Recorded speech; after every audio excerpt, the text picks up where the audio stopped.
And 3, 2, 1. I think we're live. I think it went live. Yeah, I think it sure did. Hi, guys. My name is Andrew. This is my channel, Ugly Review. And this is a little show that I started last week, I suppose, called The Ugly Week in Review. Now, let me double check something. I want to make sure the sound's going through.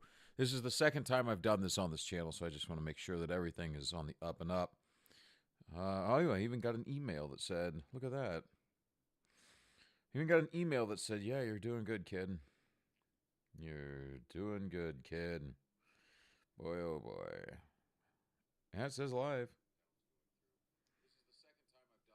All right, cool. All right. Well, hi. How's everyone doing? All the people who aren't here. Um, it was a crazy week again. Now, it was a crazy week for Disney once again. And I, uh, I like a lot of people. I am getting really sick and tired of talking about Disney. It's boring. I know. I get it. I don't like talking about Disney as much as people do talk about Disney. But Disney is a leviathan. Disney is mad. Can you guys? Is my volume? I've had things about my volume. What the fuck is that? Recent activity. Oh, okay. Let's see. How do I do this? Oh boy, boy, oh boy. This is watch the boomer. Watch the boomer go. Uh, Actually, you know what? Maybe I am supposed to be doing it in OBS. It's all the way up in OBS. The mic's all the way up. Um, Properties. No. Hold on. Advanced audio properties. No, that's just really balance and all that. It should be fine. I mean, I've turned to the gain up. I mean, I turned the gain up by like 25% in the past week. So hopefully it should be fine. I don't know. I don't know if OBS is doing this, but I don't know. Should be okay. Let me double check one more time. Okay. I know. I want to get this right. I want to make sure that, if you decide to stop in and hear me blather on about some stupid shit, I want you to be able to hear it. So, I know. I want to get this right. I want to make sure that. I don't know. It sounds like it's coming through pretty well. I mean, that was cranked, but my speakers on this phone aren't the best. So, I don't know. Hopefully this will work. Anyway, my name's Andrew. It's Ugly Review, and again, I don't want to talk about Disney all the time, but they are a leviathan. They're the biggest. They are one of the biggest entertainment companies on planet Earth. They are a global conglomerate of entertainment, and they've been hijacked, and they've been doing some nefarious shit. And this is something that we have to talk about because we got to get it figured out. And if you've been living under a rock, you might not have heard that Gina Carano, former star of The Mandalorian, I'm sorry, guys, I'm so tired, star of The Mandalorian, former star, has sued Disney. She has sued Disney for some kind of wrongful termination. I haven't had too much time to read all of the details, but she does have a lengthy Twitter post here that I will go ahead and read if you haven't heard it. Because this is big. Her suing Disney is much, much big. It has the potential to be much bigger than I think people may realize, because this may open the floodgates to a lot of other things. So first of all, let's read this. Let's read this tweet from Gina, this lengthy tweet.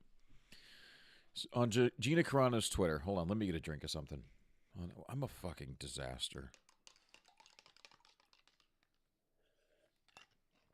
I'm a fucking disaster. Let me look at something real quick. Okay. So, today is an important day for me. I am filing a lawsuit against Lucasfilm and Disney. After my 20 years of building a career from scratch, and during the regime of former Disney CEO Bob Chapek, Lucasfilm made this statement on Twitter, terminating me from The Mandalorian. Gina Carano is not currently employed by Lucasfilm, and there are no plans for her to be in the future.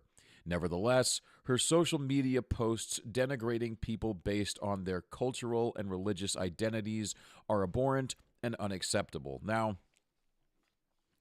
I'm going to say what you've probably heard from a lot of people this past week.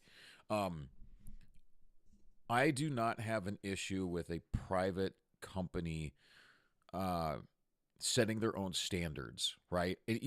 Even if they are completely insane standards, I don't care. It's a private company, and a private company should have the right to do what they want.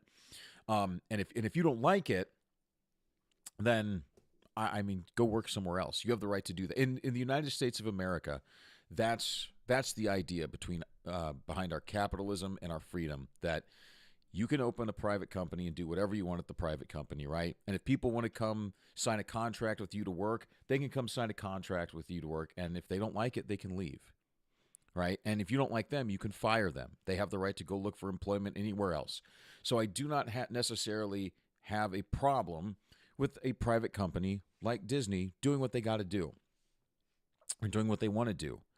But when it comes to this comment right here, nevertheless, her social media posts denigrating people based on their cultural and religious identities are abhorrent and unacceptable. Well, now you're just smearing her good name. And they know what they're doing. They know exactly what they're doing. They know exactly what they're doing. This is not an accident or anything. And I'm sure maybe it wasn't ran by legal. Maybe it was just some stupid woke intern who said, "Oh, I'm going to show her. I'm really going to stick it to this one." And then did that. And, well, we'll see how that turns out. Wonder if that person's still working there. Probably not. But that's where you're going to maybe get some trouble. So let's move on. Nothing could be further from the truth.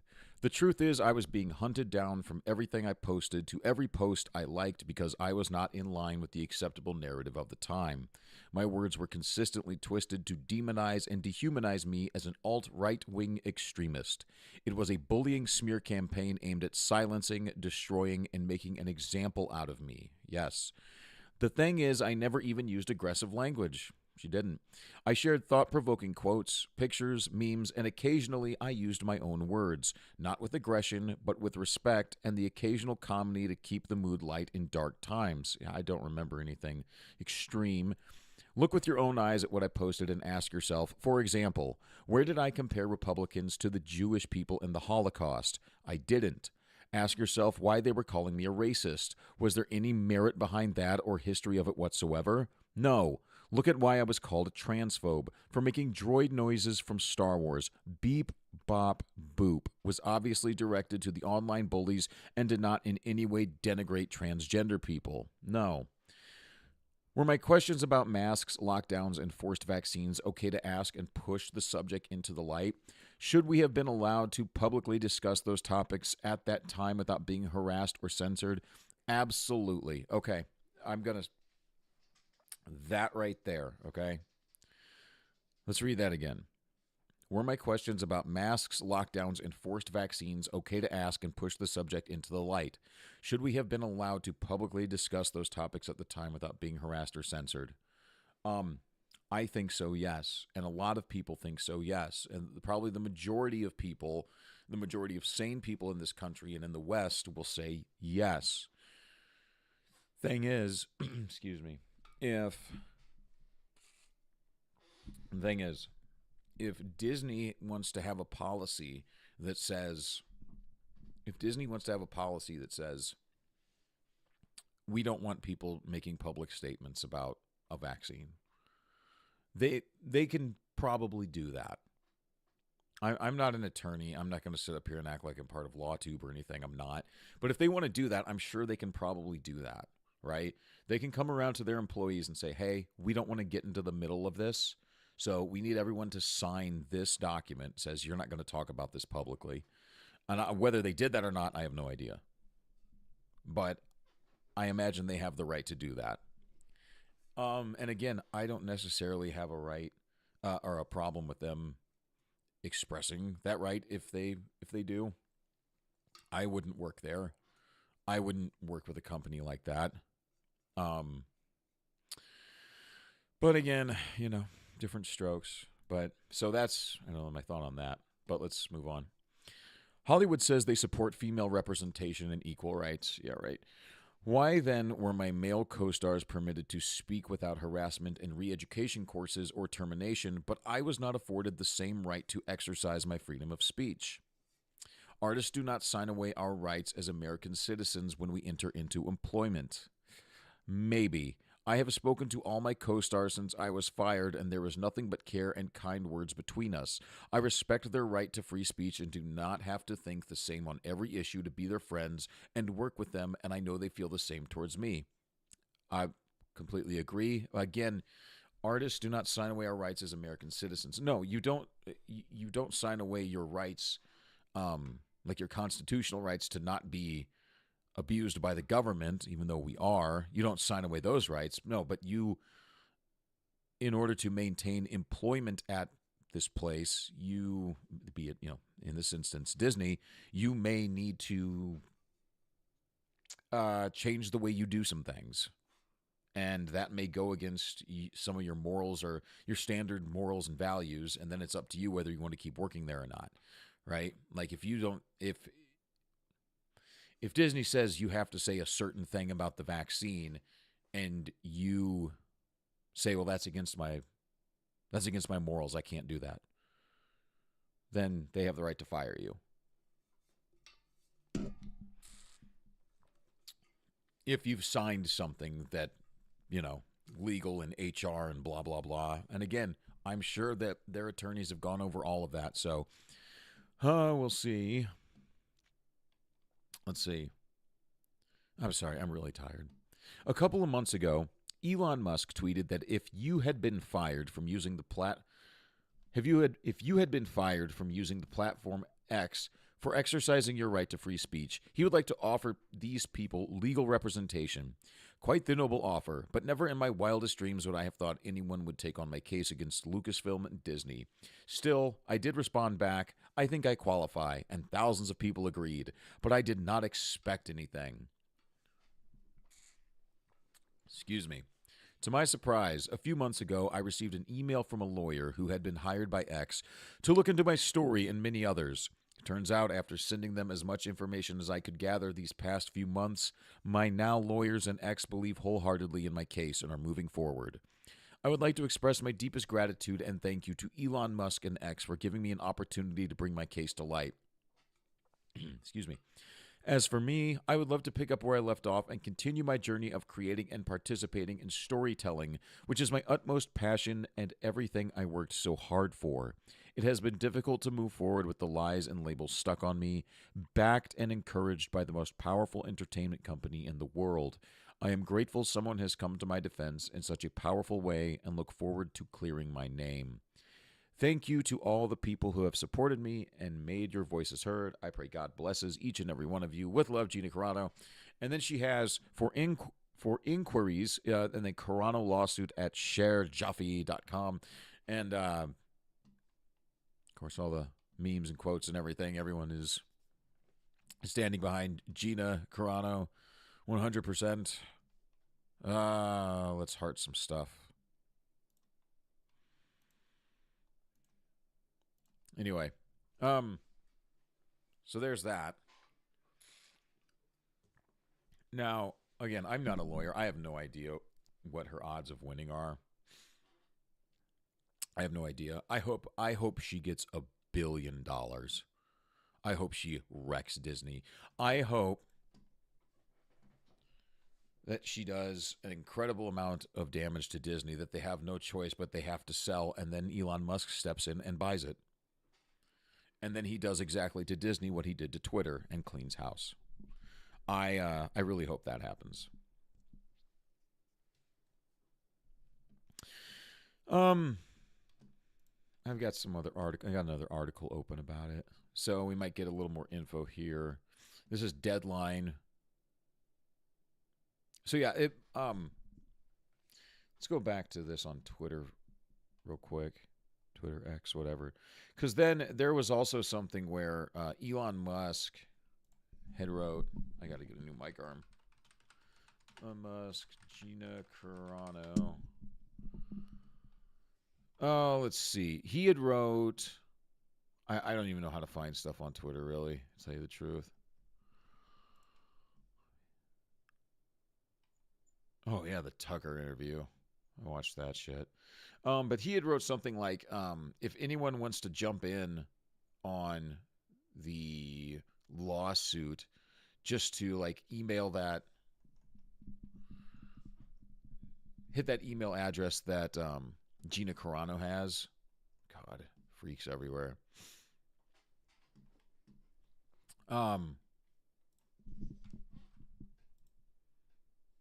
So they're looking for a big class action lawsuit against Disney. It looks like maybe not a huge class action lawsuit. I'm not sure. Not I don't know. But Roseanne Barr, the comedian Roseanne Barr, she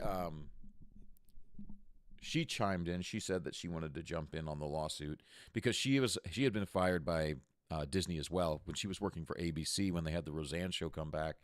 She was then, I don't know, she was fired for a joke or something. You know, it was probably something incredibly mild, incredibly timid. And they said, well, you don't, you know, she doesn't go with the official narrative. Let's go to this Deadline article real quick about the Gina Carano situation.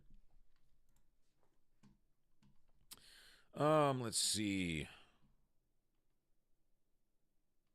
When it comes to the fired Mandalorian actress, when it comes to fired Jesus Christ, the Mandalorian actress Gina Carano and Elon Musk, revenge against the Walt Disney Company is served piping hot, even if it takes a bit of time and tries to snare Pedro Pascal and Mark Hamill. Let's see. A short time ago, in a galaxy not so far away, defendants made it clear that only one orthodoxy in thought, speech, or action was acceptable in their empire, and that those who dared to question or jailed to fully comply would not be tolerated, reads the complaint seeking a jury trial filed this morning in federal court, says, and so it was with Carano. The rule of law still reigns over the defendant's empire, and Carano has returned to demand that they be held accountable for their bullying, discriminatory, and retaliatory actions. Actions that inflicted not only substantial emotional harm, but millions of dollars in lost income, adds the suit, which alleges wrongful discharge and sex discrimination. So it was on February 21st, 2021, they posted that on Twitter that she was fired.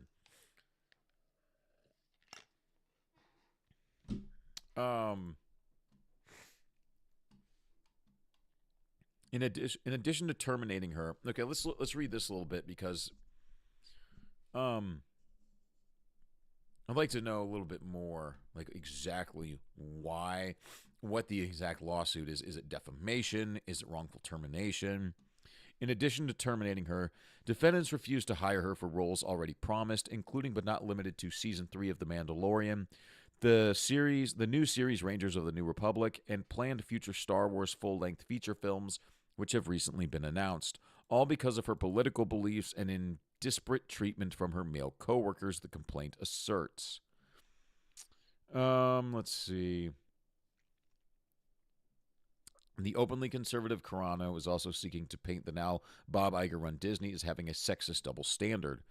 Defendants also discriminated against Carano by treating her differently from her male co-stars, who also made public political statements on social media. This is true.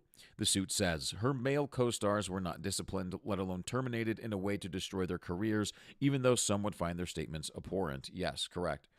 So Pedro Pascal and Mark Hamill are wild and crazy woke leftists, and they made some I don't even know where to find them. Pedro Pascal, let's see. He made some wild posts. Both of them did. And neither of them were terminated because of it. I'm trying to remember where they were, where I could find them. Let's maybe we can do this. And Mark, I'm sure someone will do it.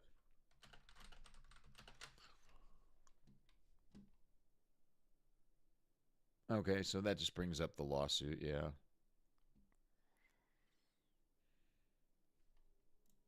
I don't know. I'd have to look into that a little more. But they were I'm sorry, I'm so tired. So it looks like she's claiming discrimination, maybe some sexism. Oh, let's see. To that point, the suit spotlights posts and statements by Mandalorian lead Pedro Pascal and Luke Skywalker himself and Mandalorian Season 2 finale guest Mark Hamill regarding Donald Trump and the former president's policies being like those of Adolf Hitler and the Nazis. Here we go. In language similar to the references to Pascal, Carano's suit says defendants did not comment on, let alone publicly condemn Hamill's social media comments. Let's see. Unless these got deleted, maybe. What the fuck is this?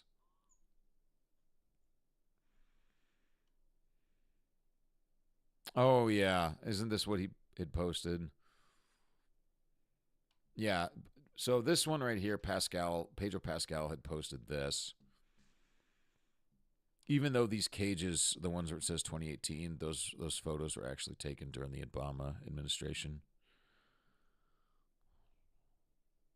And that's true. You can look it up.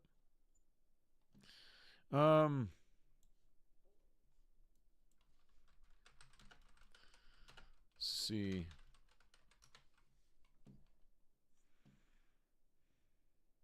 And then Mark Hamill just goes crazy. Mark Hamill's a nut. Mark Hamill's the guy who wanted his daughter to get an abortion, and she didn't. So now every time he sees his granddaughter at Christmas, that's the girl he wanted aborted. Oh Lord. Okay, so seeking a slew of damages in a court order to get back her Mandalorian role of Rebel Ranger Cara Dune, Carano took to social media today to amplify her long-delayed legal move, claiming her words were consistently twisted. Okay, we got to all that. Disney has not replied. Musk is behind it. So, of course, coming off a big defeat in federal court in Florida last week, it is now appealed free speech lawsuit against Governor Ron DeSantis. Disney may not recognize the irony at play here. It may also wonder if Musk's deep pockets for Carano has something to do with Disney joining other corporations to pause its advertising on X in November after the Tesla kingpin retweeted a distinctly anti-Semitic post. Jesus Christ. No, he didn't. I don't even know what post they're talking about, to tell you the truth. Is there a link to it? No, guess not. With Iger sitting nearby, oh yeah, go fuck yourself. So this whole thing has been going back and forth now. So Disney has just had a mess of, I don't know, like 5 years. Let's go to the sheet real quick.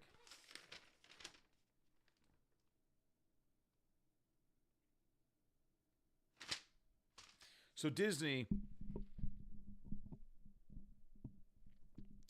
cannot keep its head on straight. Disney's getting sued by Gina Carano, and one of the things that I like about this is that this could lead to more and more lawsuits, right? This is showing that people are not going to stay canceled. The cancel culture bullshit is coming to an end. Now, the culture war is not. The culture war is going to go on for a while. Probably for the rest of our lives, right?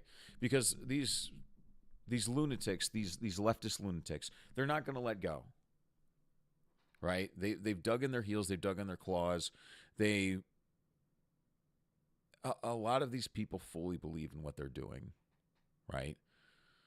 They're not going to let go, but we can't let go either.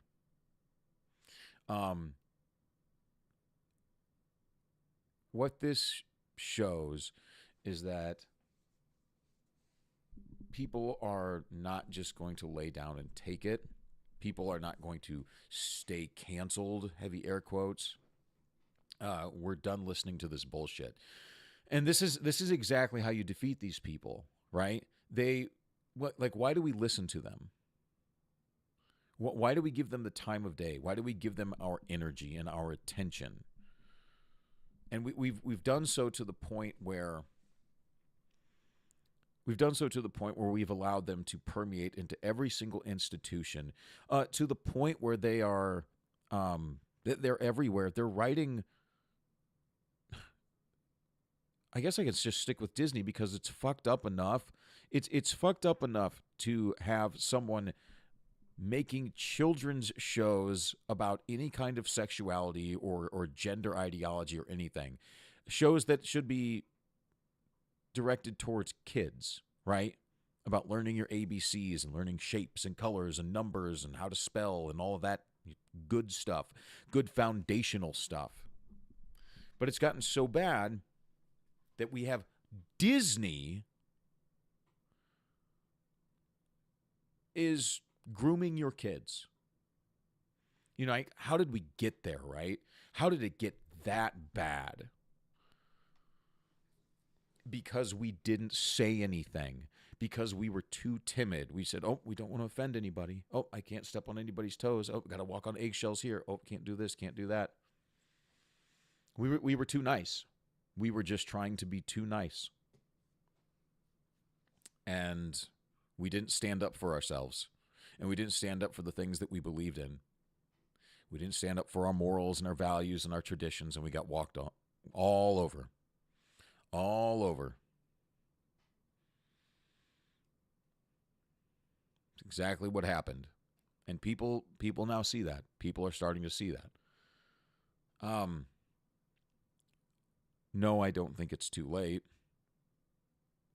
People are definitely starting to see that, though.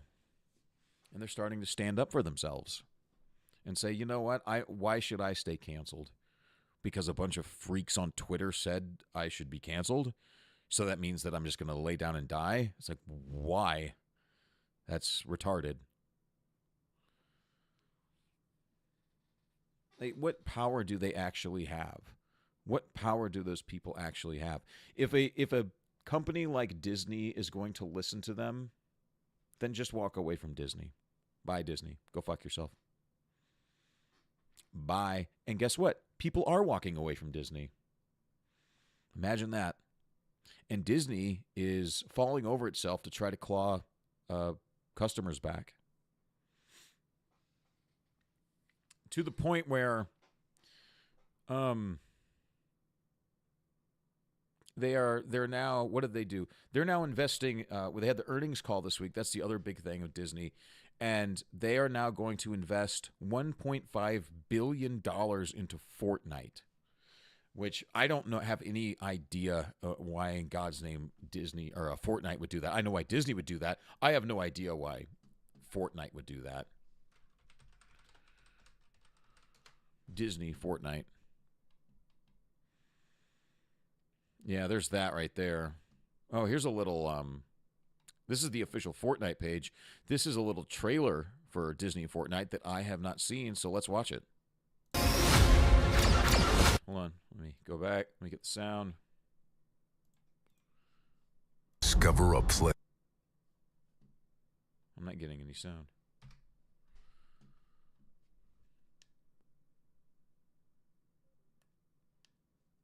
I'm not getting any sound. Place. Weird. Is that... Great. Now what?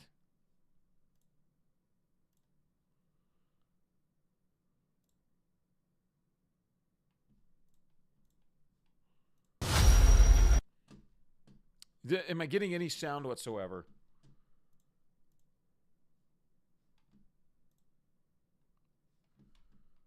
We're magic. Yeah. Huh. Says it's coming through the desktop. Great. Don't know what the fuck that means. Oh.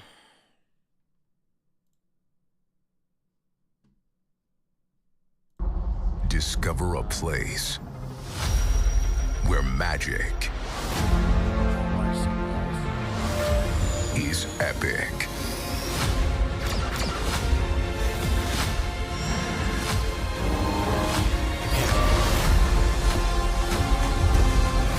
Discover a place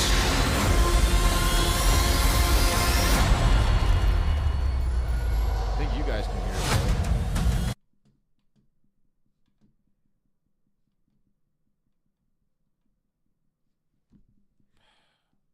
Is it coming through on your end? Great. I was in the zone too. And now I got to worry about this bullshit. Let's try it. See what happens. God damn it.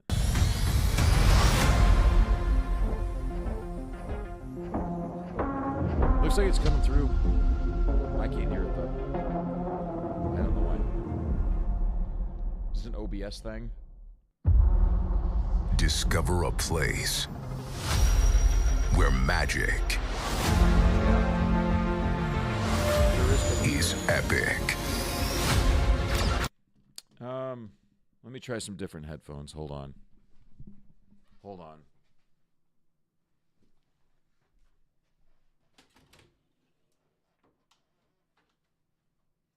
You can find him.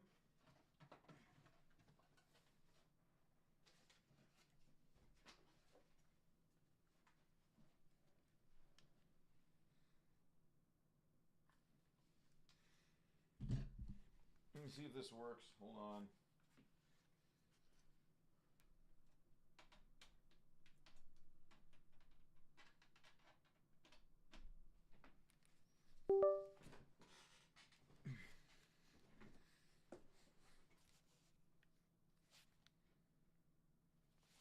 Son of a bitch.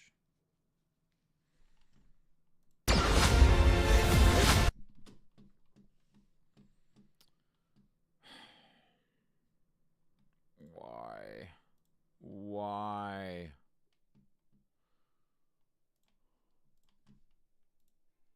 There it goes. Now it works. It's weird. Whatever. Anyway, we got it. I don't like these headphones as much. Anyway.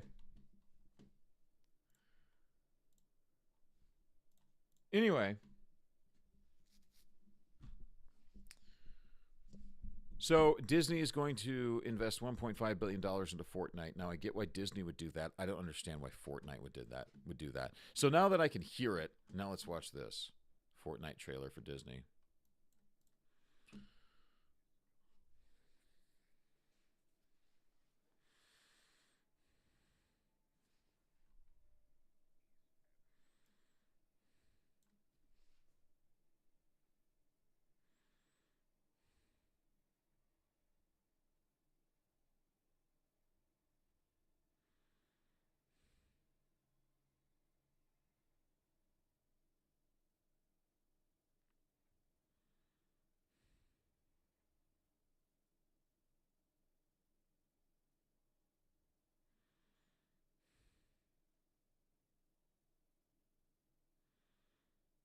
Soon-ish. Great. Nice little cute humor. That's fantastic. That's all right. That's enough. So Disney is trying to obviously, get their foot in the door with younger and younger kids. They're trying to get in as young as they possibly can. I know on like the earnings call, Bob Iger sounded like an old man talking about. It's like, oh, we gotta get the kids pay the video games. We gotta get the kids into video games. Wonder if we can get it. How long is this? Yeah, it's a strategic partnership with. This is only a minute long, so let's see. Let's see if he says it here.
Those kids love the video games, don't they, Uncle Bob? Those kids just love the video games. Do you see how schizophrenic the market is? Disney went up to like 105. Oh, shut the fuck up. Disney went up to like 105. The market is so goddamn schizophrenic. They have no idea. The market doesn't know what it wants. Well, it wants money, but it doesn't know how to get there without being schizophrenic. Whatever. Anyway. Shit. I gotta turn that off. Fuck. I understand. So I feel like Disney is like Sweet Baby Inc., right? If you're involved with something with like Sweet Baby Inc. or Disney, it's like the kiss of death because we know what's going to happen, right? Look what happened to Doctor Who. Look what happened to Doctor Who. Like, it was already going down the tubes. No one's going to deny that. Doctor Who was already going down the tubes. But then Disney got involved with this, like, latest the Christmas specials and all that with Russell T. Davies. And look at the fucking mess they made. Holy shit. Like, it just, Disney must be accelerationists or something because they have accelerated the downfall of a lot of IPs. So I don't know why Fortnite would do this. I mean, for $1.5 billion, yeah, okay. Well, they bought a minority stake, so Epic Games, although Epic Games, didn't they make, Alan Wake 2? I thought they did. Yeah, published by Epic Games. Yeah. Okay. Yeah, and I think Alan Wake 2 was Sweet Baby. Yeah. Yeah.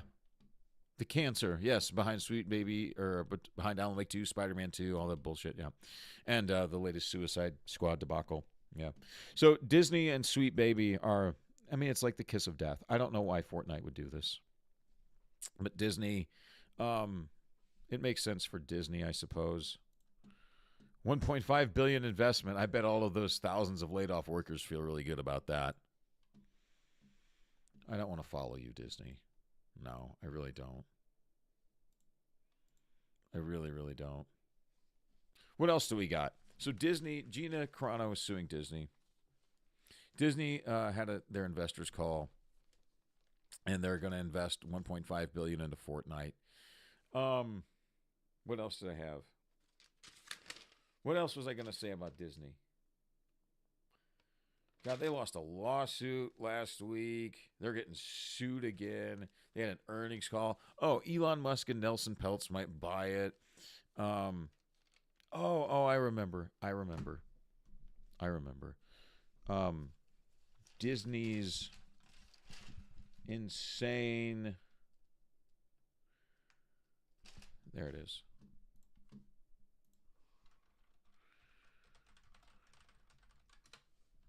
Their inclusion standards. There it is right there.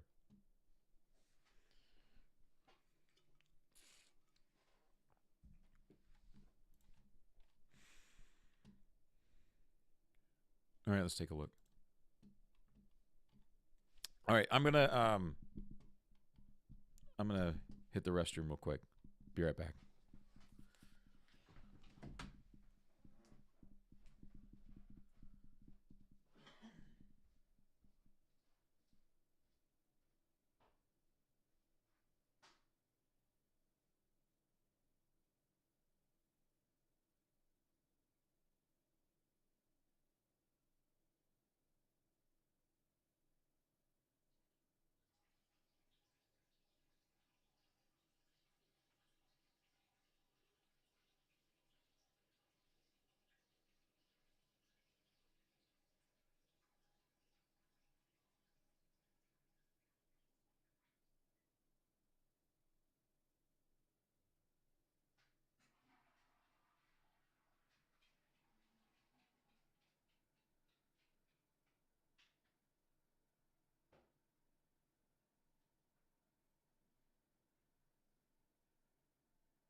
All right. I'm feeling a little better. I think I'm starting to wake up a little bit. Sorry, guys. I know I started off this show dead as fuck. I'm so sorry. Yesterday was a nightmare. I woke up at the usual time. And I don't know. I came in here. I sat down. I was going to do some video editing. I got like one little clip found and pasted and put right where I want it. Right where I wanted for the Mask of Zorro video, which should be out soon. And then I just got like real lightheaded and tired, and I was like, I got to go lay down. And I went back to sleep for like hour and a half, 2 hours before I had to get up and go to my 9-to-5 job. It was just weird. It's really weird. But yeah, the Mask of Zorro, that's going to be about an hour. That video will be about an hour 20 minutes, hour 21, something like that. So it'll be a good video. I think I'm happy with it. So if you happen to see this, hit like, share, subscribe, and the little notification bell thingy. And as soon as I post that video on this channel, you will get a little notification bell thingy. That'll be great. Let's see. So yeah, Disney. So I think this stems from the fine work of the gentleman over at Film Threat, Chris Gore and Alan Ng. But here are the Disney inclusion standards, right? These are the inclusion standards that Disney has for all of its film and television productions, right? And it may extend even further than that. So if you don't know, over at Film Threat, Chris Gore and Alan Ng, they have been communicating with some anonymous writers. They've been communicating anonymously with people in Hollywood, in the film industry, right? In all different levels of the film industry. Actors, writers, producers. I think they said people in like craft services, stuff like that. I've been emailing them and telling them just how bad it's gotten with pretty much everything. And the genesis of this bad is all of the diversity and inclusion standards, all of this wild woke nonsense that people that has been introduced into the world, right? And it is just completely tearing all this industry apart. And here's a big reason why. So this is the Disney General Entertainment Content Inclusion Standards. All right, so let's just go down this list. Can I zoom in on this? I guess I really don't need to. I can kind of see it. I'm getting old. I'll be 40 this year. Damn. Okay, Disney General Entertainment Content Inclusion Standards. Standard A, on-screen representation. At least 3 of the following 5 areas need to be met to fulfill Standard A. 1, characters. 50% or more regular and recurring written characters come from underrepresented groups. So half of your characters must be diversity, inclusion, minority, everything. So half. 2, 50% or more regular recurring actors come from actors. Okay, so the characters, it has to be both. The characters themselves have to be written as minority groups. The actors themselves have to be minority groups. 3, secondary characters. Meaningful inclusion of underrepresented groups as secondary or more minor on-screen individuals, including background characters.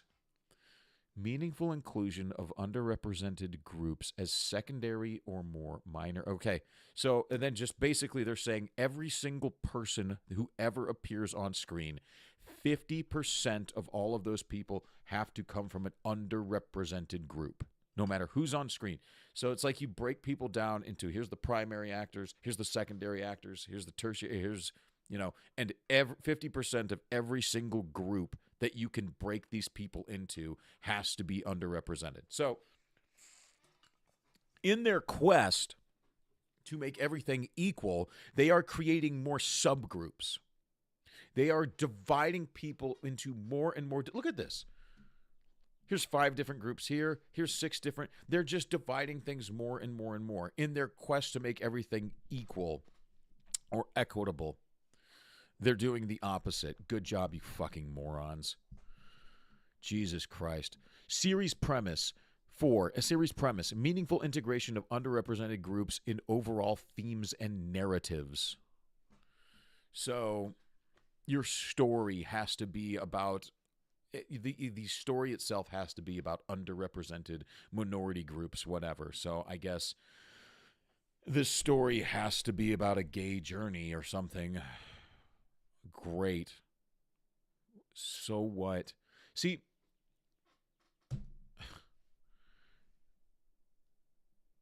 Gay people make up about, I think, like 4% of the population. Like, if you take all of the people in this in the United States who are truly, let's look at this real quick.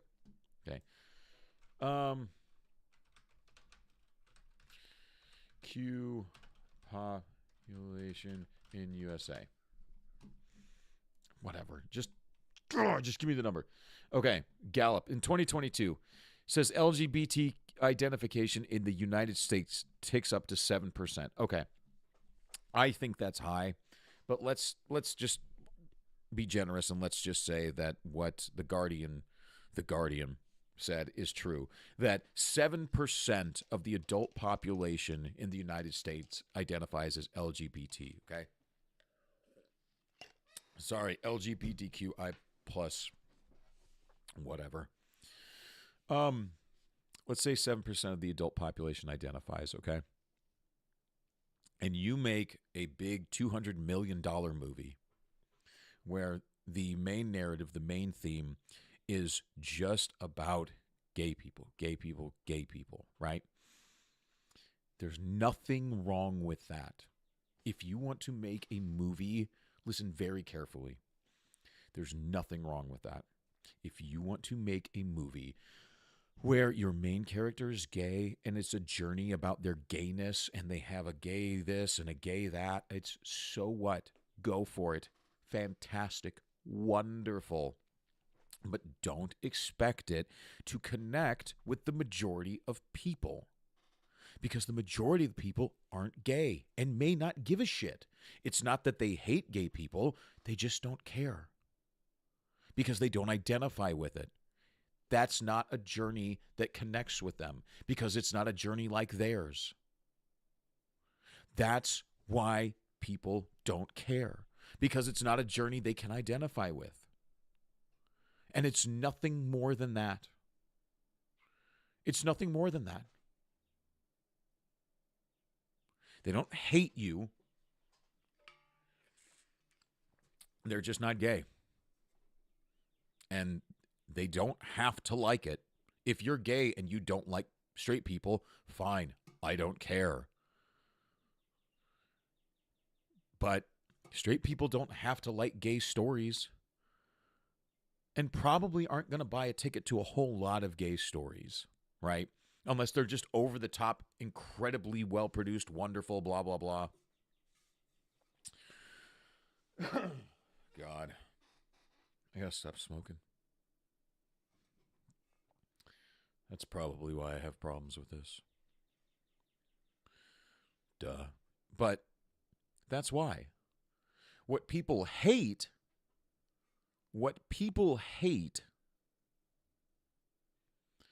is when you try to shove it down their throat and get your mind out of the gutter.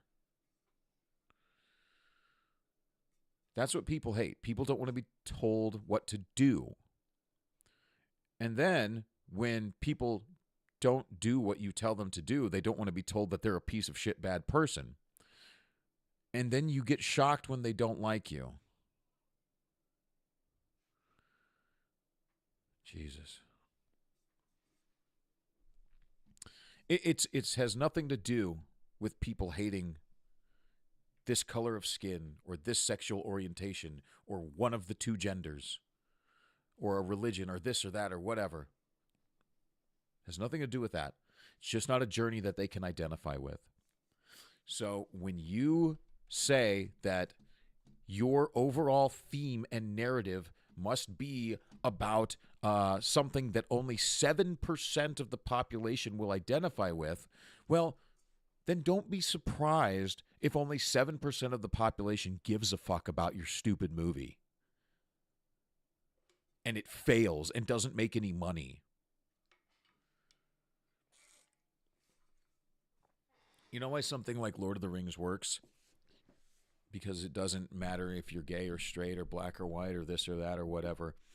It's just themes that everyone can identify with. Love and friendship and hope and good versus evil.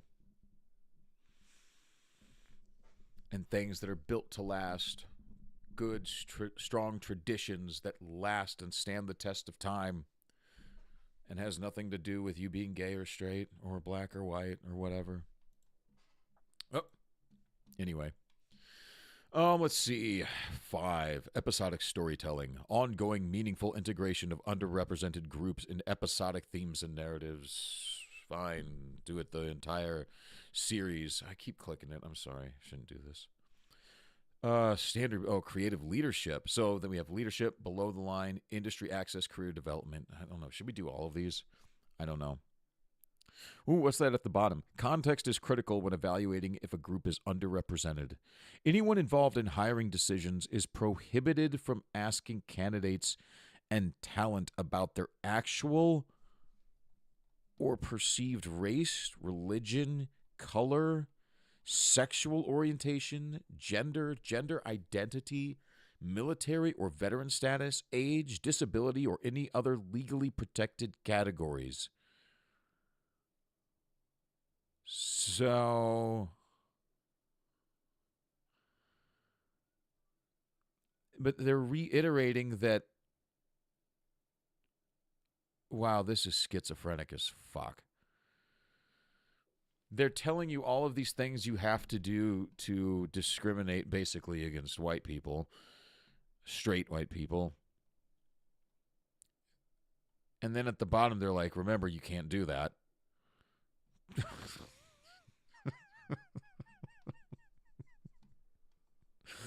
Well, the lawyers had to make sure we get this bottom part in. Remember, you can't do that, but make sure you do that.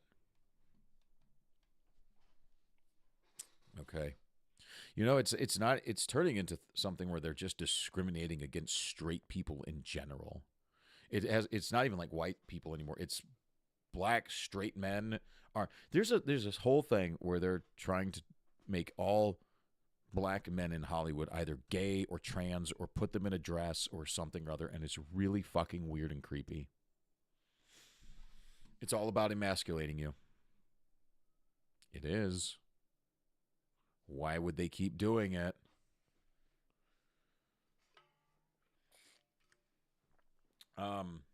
Creative leadership. 1, 50% or more producer or more of producer and above on writing staff, and 50% or more of co-producer and below on writing staff come from underrepresented. 50% or more episodic directors. Casting director. Oh, hold on. Casting director is from an underrepresented group or has not previously worked on a DGE, Disney General Entertainment Show. Okay, not work. Meaningful representation, senior creative, promotion of a member of an underrepresented group in a role that constitutes career progression for at least one member of the writing staff. So, I'll read that one again. Promotion of a member of an underrepresented group into a role that constitutes career progression for at least one member of the writing staff. So, you are required every year to promote at least one underrepresented person. You are required to do so. It is mandated that you must progress the career of someone from an underrepresented group just because they are underrepresented. They may have no idea what they're doing. They may not be able to write worth shit. They don't know how to run a show. They don't know how to turn on the lights. But they're from an underrepresented group, so they deserve it. How do you think that's going to turn out in the long run? Because eventually, that's going to be all you have.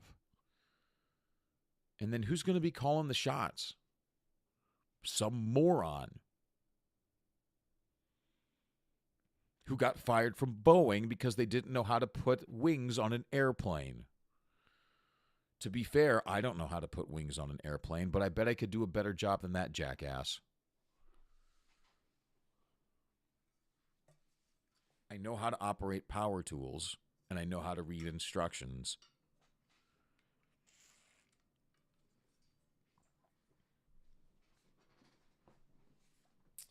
But, yeah.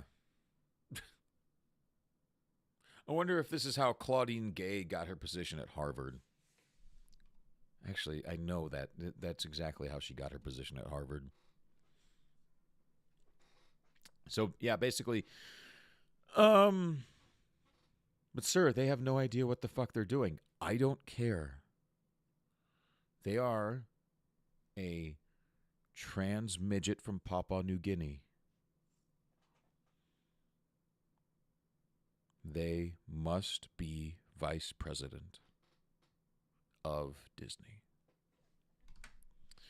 Okay, substantial year-over-year increase in members of underrepresented groups as directors and writing staff. So, and then again, you're not only required to promote these people, you are required to increase the number of underrepresented groups that you have on your staff. So eventually, this is going to be the only thing you have on your staff, regardless if these people are qualified or not.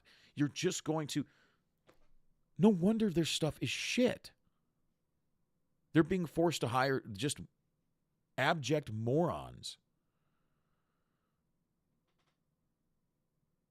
And no, they aren't morons because of their gender or their race, the color of their skin, or their sexual orientation. That's not why they're morons. That's not why they are stupid.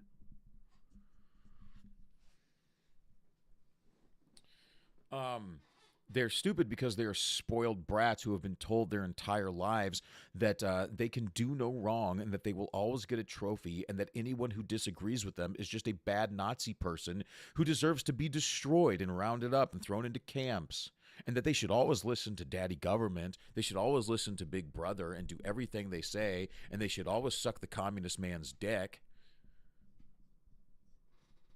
This is why they're terrible. Or whatever I said.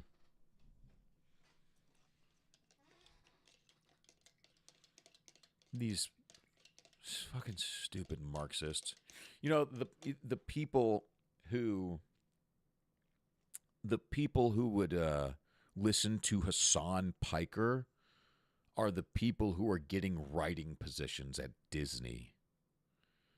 Think about that. Like the people who would give Hassan Piker a super chat and say, "Oh my God, yes, Daddy Hassan, preach it," are the same people who Disney is going to hire. Bunch of retarded Marxists. And, okay. You're not going to get my money, but whatever. You're not going to get my money. That's what you think, comrade. Don't you mean our money? God damn it, dude. I keep doing that, sorry. All right, below the line. So, below the line, I learned something this week. Below the line means people who aren't working on screen. Behind the camera. So, like right now, I would be above the line. And on the other side would be below the line. I think that's right. Anyway, sorry. Standard C, below the line. 1, 50% or more of the line producer and or production department heads, composer, costume designer, editor, designer, blah, blah, blah, come from underrepresented groups. Okay. All right, fine. 50% or more of other key roles, technical positions, okay. Crew, project staff, let's see. Again, career progression for them.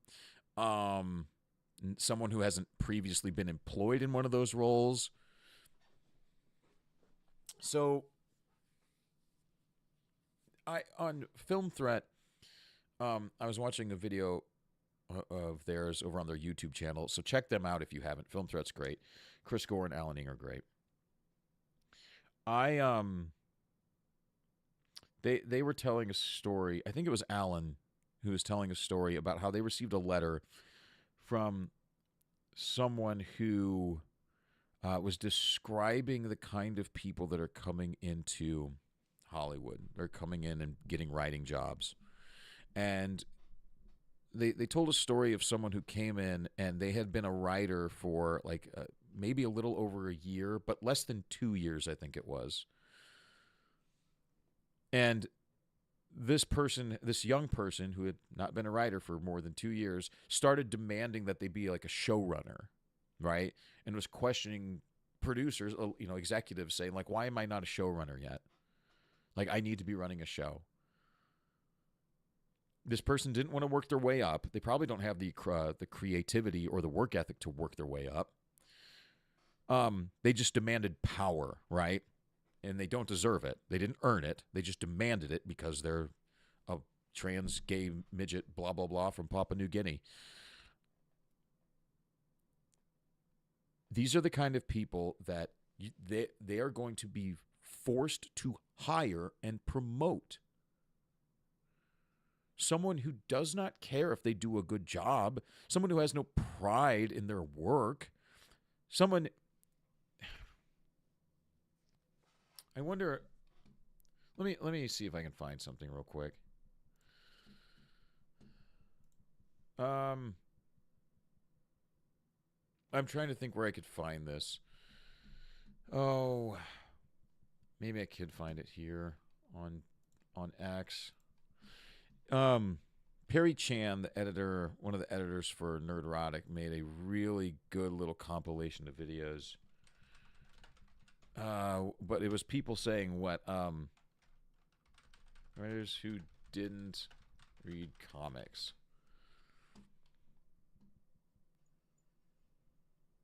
There was a nice little compilation. I don't know how to search on Twitter right now, guys.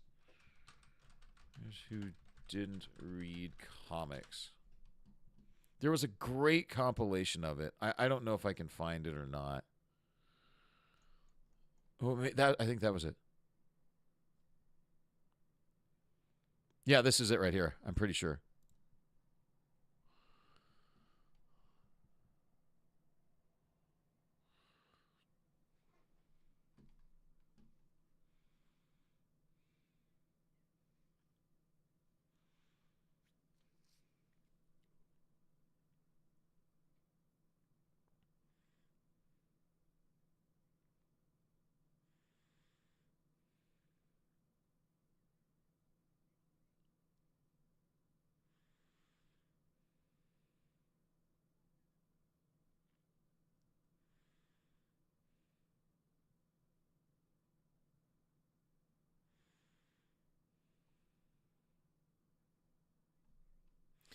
So they're ending, of course, with Taika Waititi, who famously said, "I'll ruin your mythos in a minute, baby."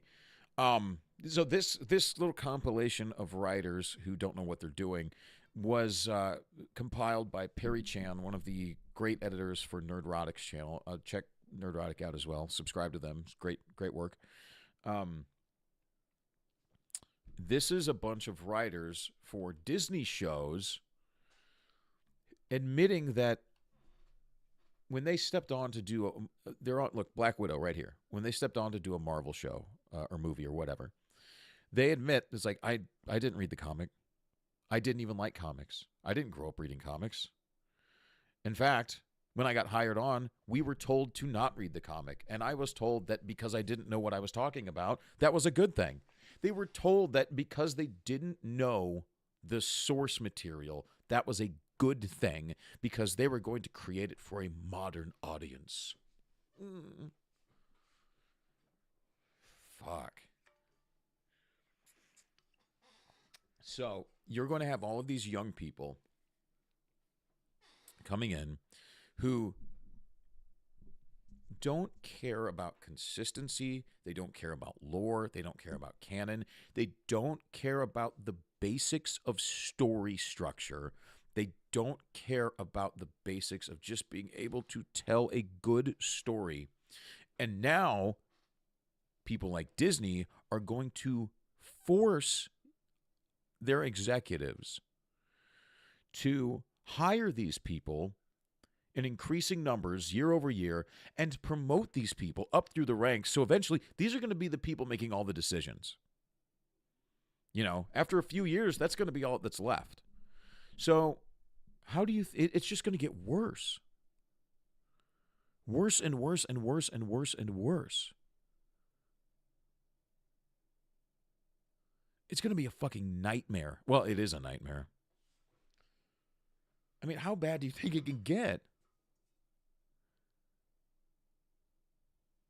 Wow. This is going to be bad. I mean, it's already bad. It's already really bad. This is wild.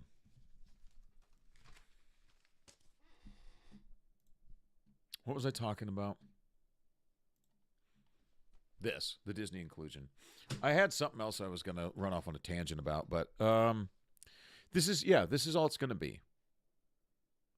For the rest of time, I guess, or until Disney either A, is going to crash and burn eventually, or they're just going to, start selling off bits and pieces here and there until eventually it's just a husk, a shell of its former self.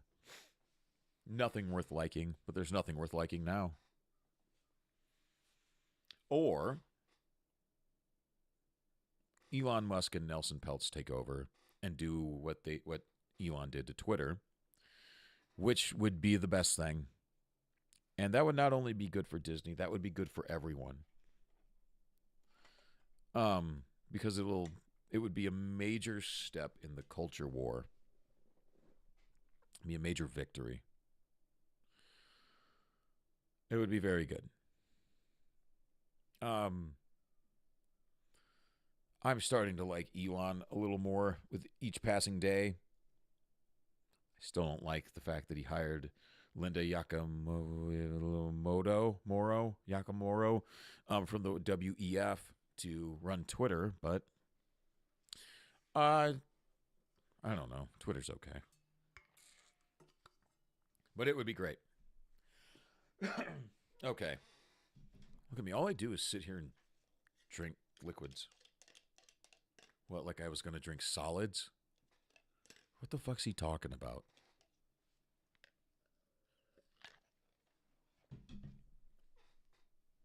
Your guess is as good as mine. All right, let's go on to the last one. We've come this far.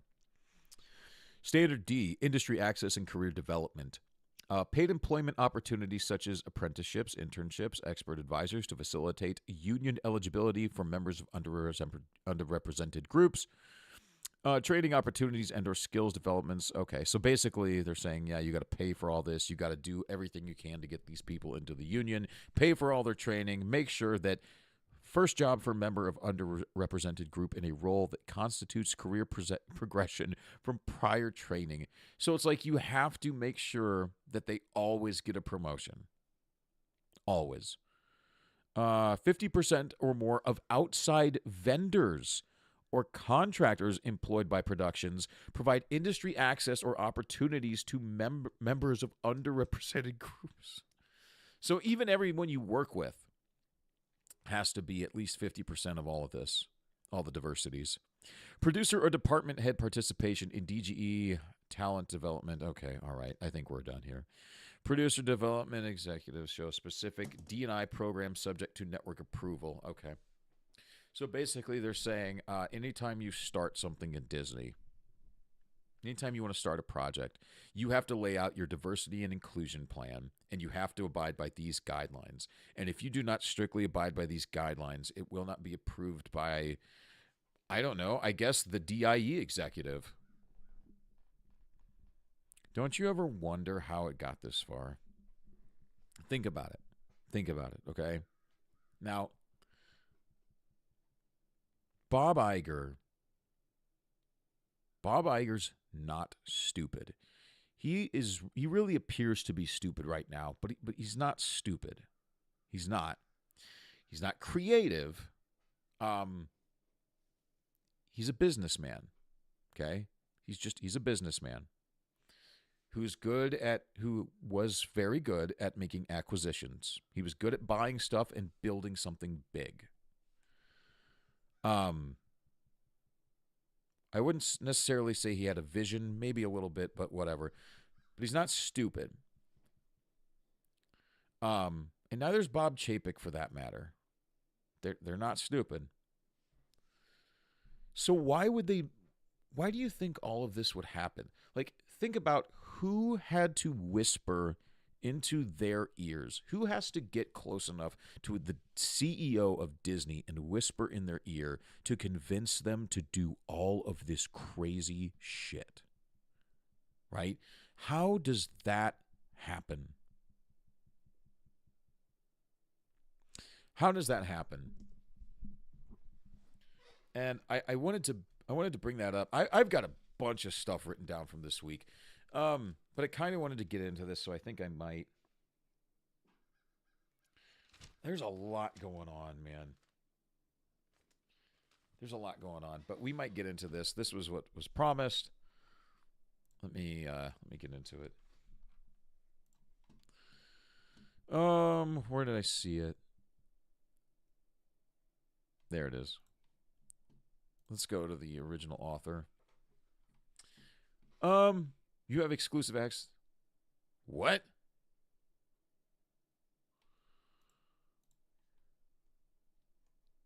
Yeah, I was wondering, like, what the hell? Okay, before I get into this, I'm going to take a restroom break real quick. I have the bladder of an 88-year-old man from years and years of drinking. I think I damaged my bladder. TMI? I'll be right back.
Oh my God. Open this window.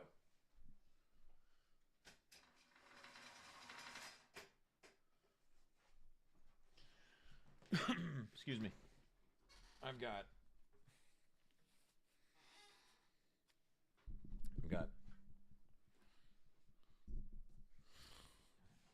4 giant dogs just waiting for me to take them on a WALK. Okay, so I wanted to bring this up. I saw this, was it this morning or last night? I can't remember. I think it was this morning. Bright and early when I woke up at 3 something. But this is an article, Who's to Blame for the Elite Extreme Left? Rasmussen poll numbers suggest prestige universities are indoctrinating the young people they're supposed to be educating.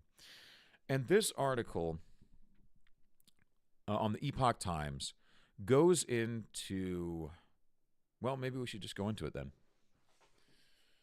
Because I think this will, this gives a pretty clear view into what's happening with all of this wokeness that's getting into our institutions, getting into our permeating not just the United States, permeating the entire West.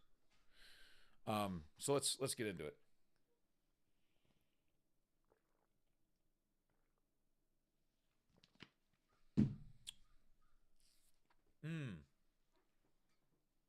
Let's go ahead and read it.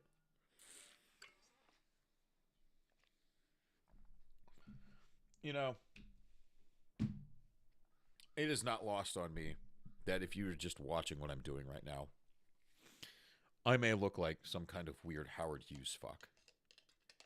My beard's getting longer. My hair is out of control and unruly. I'm drinking from 3 different vessels. I get up to go to the bathroom way too often. You're wondering, God, is he going into his... Is he going to go pee in a jar and then drink it? No. The answer is no. I've never had to drink pee before. I would to survive. What's he talking about? Anyway, let's get into this. Epoch Times by Rob Natelson. Apologies, sir. Commentary. Many writers decry the American political scene. Okay, I'm getting into this. I know this is entertainment. My channel is more towards entertainment, but it's also, I want to gear the channel a little more towards the culture war. Because I like entertainment. I like telling stories, which is why I want to talk about movies. I loved stories. But one would have to be blind to not see everything decaying and crumbling all around us. So we have to talk about it. And unfortunately, at some point, at sometimes, we're going to have to interject some political commentary because it is also in the zeitgeist, the culture of everything that we talk about. And unfortunately, things like Disney got us involved with all of this bullshit, right? We didn't want it. We wanted our entertainment for escapism, but here it is, right? And this is the battle that is in front of us. And the man doesn't make the times make the man. So we've got to adapt, and we have to talk about some of this stuff, okay? I'll try my very best to not bring it in if I don't have to, but I'm going to bring it in where I think it's pertinent. So here we go. Many writers decried the American political scene as too divisive, but I don't think this goes to the root of our political problems. A much more serious concern is that a very powerful minority of Americans reject the core principles upon which our Constitution and our society rest. Principles of Western civilization, Republican government, and the Judeo-Christian heritage. Now, I want to be very clear. I have my own personal beliefs. You can believe whatever you want, and you are always welcome on this channel. But I am not going to tell you, first of all, the Republican government, they don't mean like Republican political party. They just mean a republic, a conservative republic. And Judeo-Christian, that's what our country was founded on, but you don't have to, we're not getting religious here or anything. In the view of this minority, the American founding was a crime. People should be judged largely on race and gender. Elections should be manipulated to protect our democracy. The traditional family structure should be abandoned. Sexual mores should be perverted, and government should be nearly omnipotent. These ideas resemble a variant of fascism in which everyone serves the state and individual rights, economic and political, are exercised only by the elite's permission. This minority not only believe these things themselves, but they want to force you to accept them also. They're authoritarian, even totalitarian. When the rest of us push back against their agenda, it isn't divisiveness, it's self-defense. That's exactly right. And remember, that's what they've been telling us in Hollywood too, right? So this does relate. That's what they've been doing to us in Hollywood. When we push back against their madness, they call it racist. They call it bigotry, right? Because they want to invoke this visceral emotional reaction, right? When you push back, it's like I always think of Viola Davis and The Woman King, because that's just oh God. Or she basically said, like, if you don't go see this movie, you're a racist. You're a sexist racist. You're a bigot racist sexist. And the what she's trying to do is she says the word racist, and she wants all the white people to go, oh my God.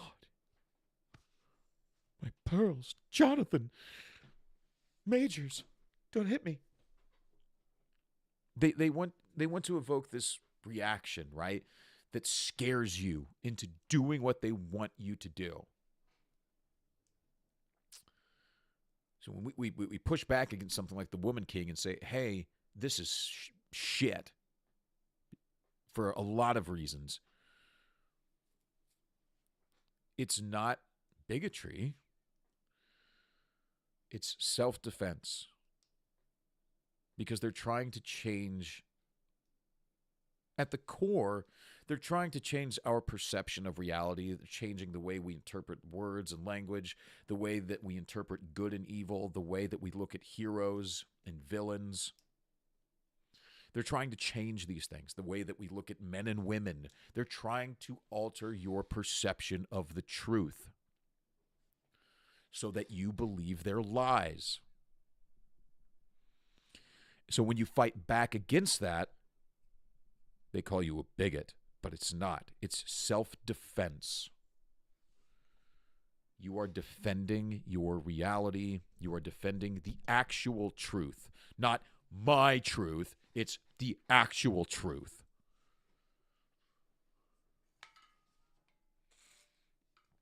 See, I knew this article was going to come in handy.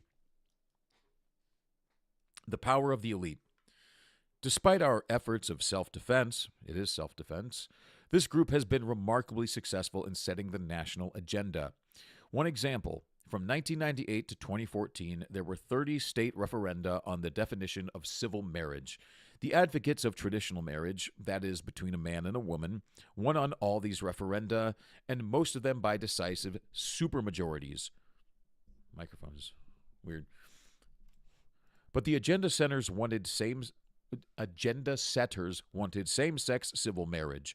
Therefore, now it's imposed on every state, no matter what the voters might think. So much for our democracy. Once same-sex civil marriage was secured, the agenda setters proceeded to implicit even more outre policies. I got to be honest with you, I don't know what that means, but I got to look it up now. I'm that guy.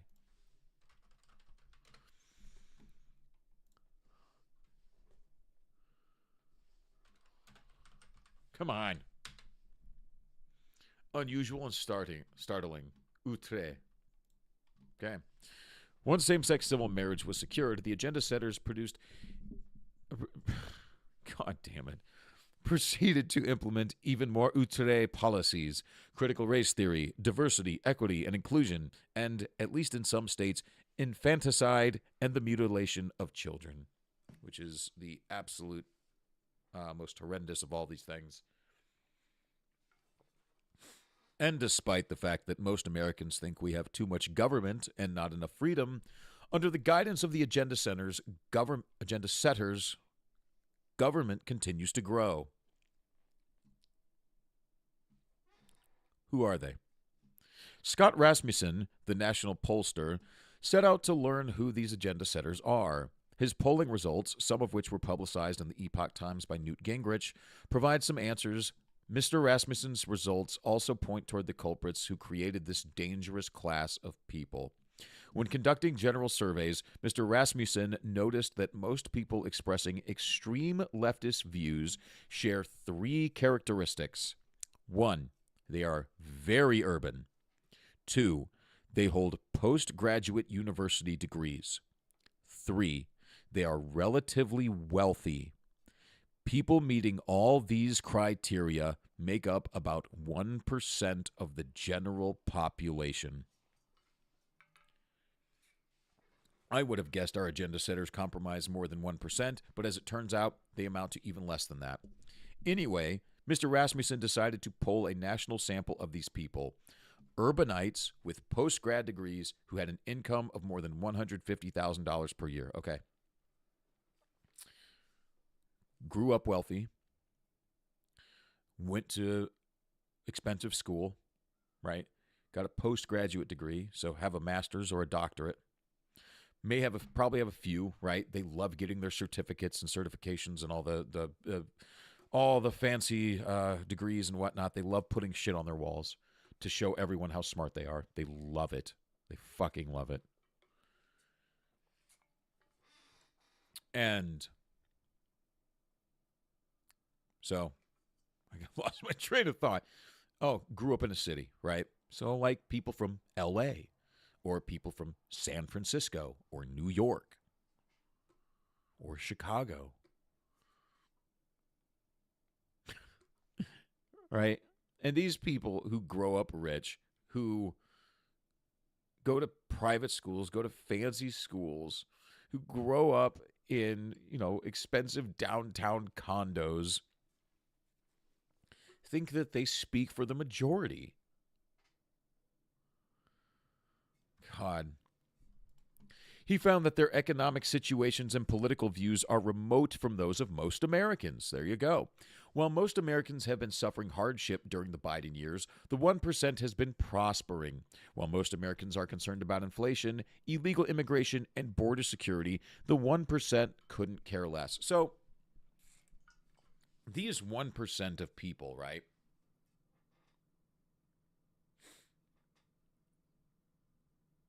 These Marxist children, what was I going to say? They grow up in these bubbles, in these vacuums. Is it any wonder that they can't relate? They don't live a life like a normal human being. They can't write stories that people relate to. They don't take journeys that are similar to ours. Maybe they can relate to 7% of the population. But, I mean, is that going to make your movie profitable? Hold on a second. My blood sugar's crashing.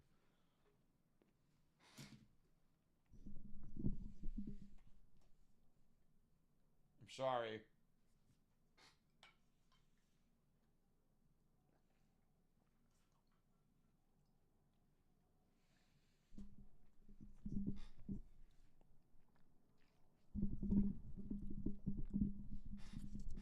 I'm sorry. I know that's rude. I apologize. I'm very sorry. Okay.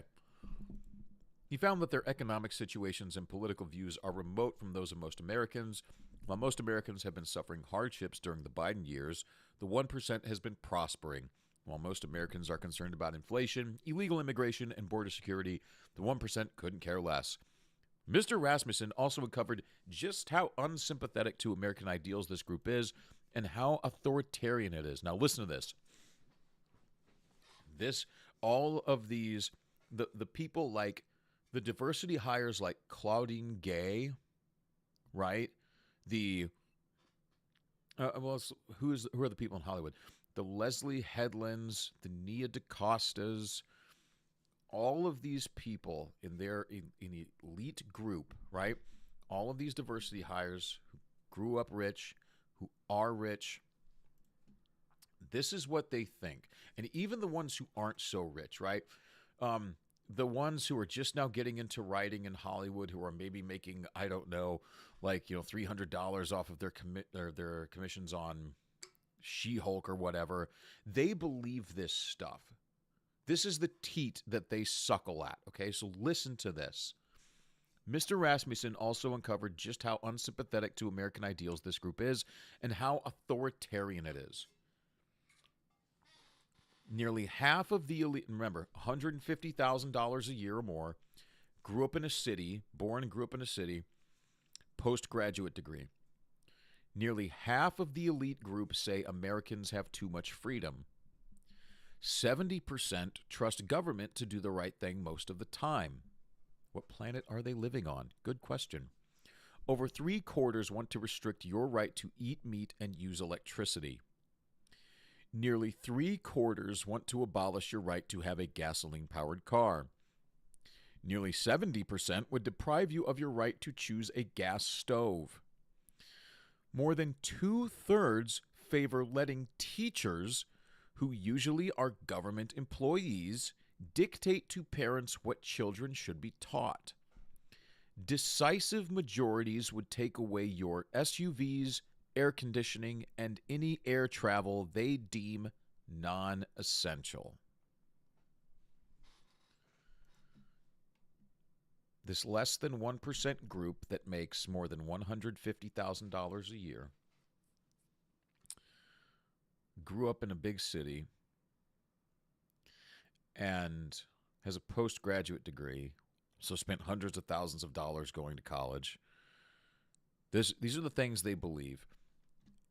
Do you think that they abide by all of these things? Do you think that any of them follow all of this or would want this for their families or their friends? By the way, the group of people who believe this, $150,000 more. The average salary in the United States of America is about $60,000 or just under $60,000. So at the very least, all of these people are going to make at least 3 to 4 times more than the average American. These people are nothing like you. You, however, are very much like your neighbor. You and I are very similar, especially when compared to these people. I bet we have a lot more similarities than differences. And I mean it. These people are on a different planet. These people have no similarities with us other than their flesh and blood, and they breathe. Nearly a third of these people are focused on politics, and the views of that third are even more alarming. For example, 69% of them said they would rather cheat on an election than lose one. The comparable figure among all citizens is only 7%. So let me say that again. 70% of this group of people said they would rather cheat on an election. Compare that with the population, the masses, the population of the United States. Only 7% of normal people would want to cheat on an election.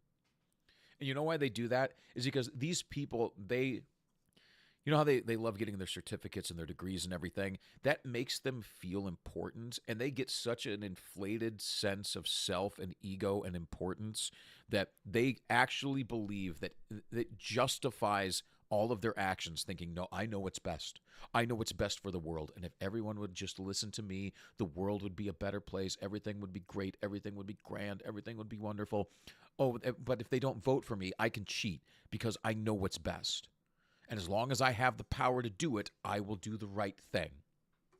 That's they all think that. They all think that. They do. This is the faction that has been setting the national agenda. The left sometimes tries to raise resentment against the wealthiest 1%, but the Rasmussen poll shows that the real danger lies with a different 1%, and that is true. Oh, and the different 1% that they're always talking about, you know, it's like, well, tax the rich, the 1%, the billionaires and everything like that. I think last year, it was either last year or the year before, the top 1% of earners in the United States paid nearly 50% of all income tax in the country. I think at like 45%, I think it is now. I can't remember. But yeah, I would say the 1% pays their share. And you know what? If they weren't getting taxed into oblivion, they'd probably spend a little more on infrastructure and make some more jobs. Because that benefits them. So who's to blame? In several Epoch Times columns, I've commented on the leftist extremism prevailing on many of our university campuses. It's everywhere. The Rasmussen survey suggests the establishment media bears some of the blame for the elite's attitudes. 71% of the subset Rasmussen designates as the politically obsessed elite have a very favorable opinion of journalists, okay? So and they all love mainstream media. They all love mainstream journalism. Quote, journalism. But the survey also suggests that the prestige universities bear much of the blame as well.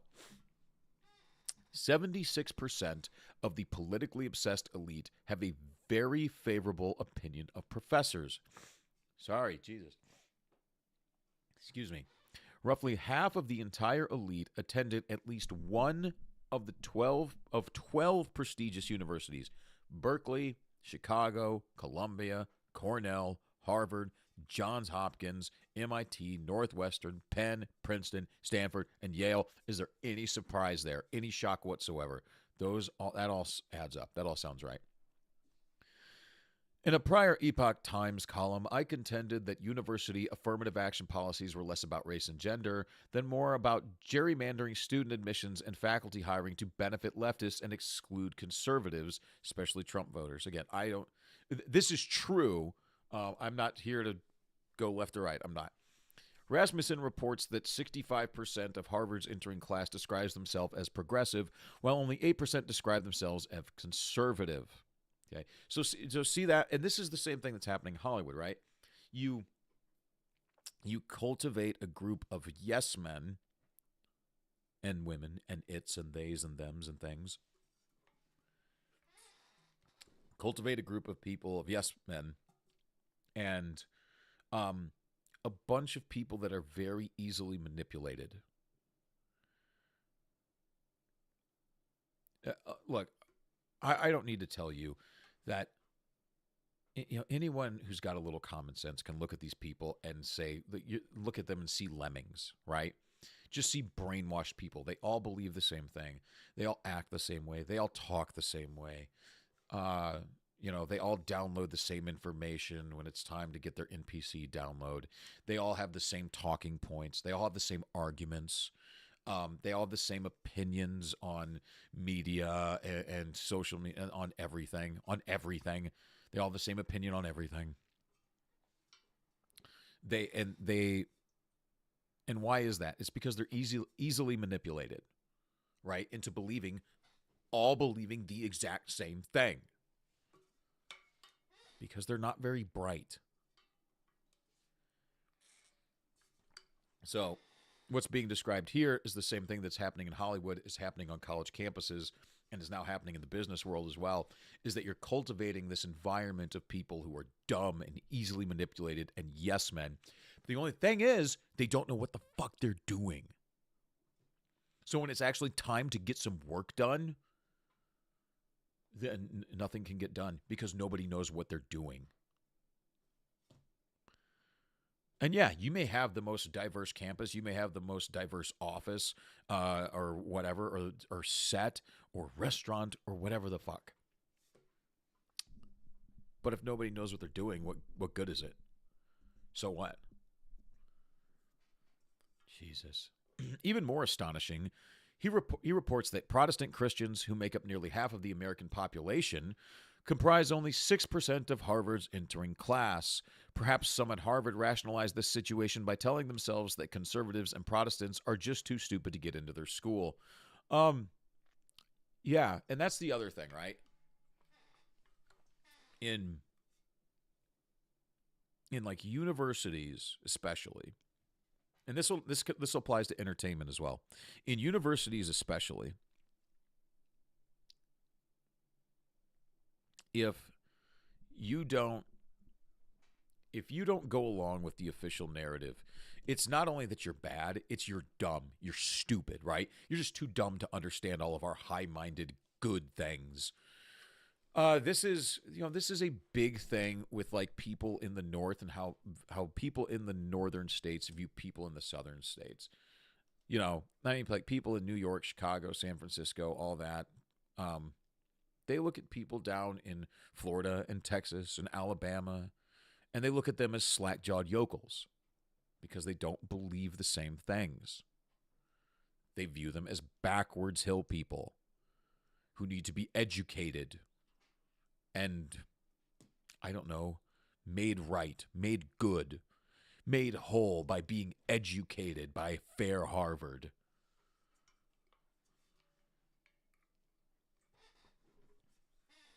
Fucking shit.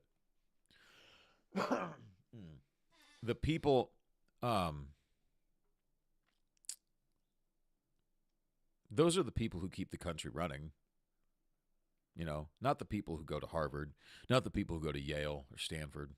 These are not the people who keep the country running. It's the people that these people look down on who keep the country running, who keep the world running, who in fact made the world run so well, made it so great that we had the luxury of giving these people the time to do this, right? Like the only reason that something like Harvard even exists is because all of the quote simple people worked so hard to create a country and a society that could even allow something like Harvard to exist. So then all of the fancy people could go along and build Harvard and create this mess that all the simple people are going to have to clean up. Jesus. If the universities were performing their duty of transmitting the culture, conveying knowledge, and promoting free thought, the political and cultural imbalances in entering classes would even out somewhat as those classes progress through college. But the Rasmussen numbers suggest prestige universities are also indoctrinating the young people they're supposed to be educating. Yes. And that's not just in universities anymore. No, that's all public education and private. I don't know. There's something else I was going to say. Shit. What was it? I knew I forgot something. Oh, that's kind of what we talked about when we were reading the Disney new hiring practice thing, inclusion standards. We said that eventually, if you're required to hire so many of these people and promote so many of these people, eventually that's all you're going to have. Well, eventually that's all people like Harvard are going to have, right? And now you can see where these ideas come from, where a lot of these ideas come from. They germinate, they sprout up, and they take hold in universities like this, and then they spread out into the world, right? Because think about things like universities and Hollywood has always been liberal, right? Not this liberal, but liberal. And, people who are a little more kind of artsy-fartsy, a little high-minded things, like things you can't understand, you wouldn't get it, which is fine. Which is fine. But you can see how it made an easy jump from starting in universities and then going over to Hollywood, right? You can see an easy connection there.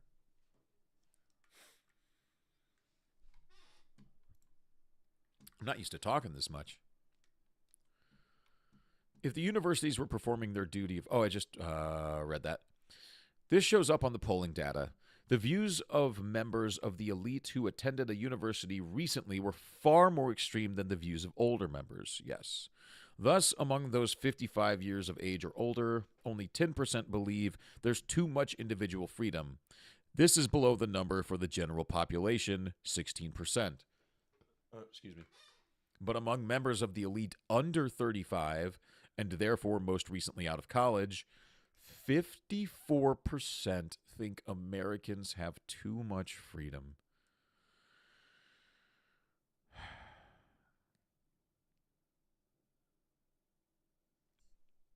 Think about that. Let me read that again. But among members of the elite under 35, and therefore most recently out of college, 54% think Americans have too much freedom.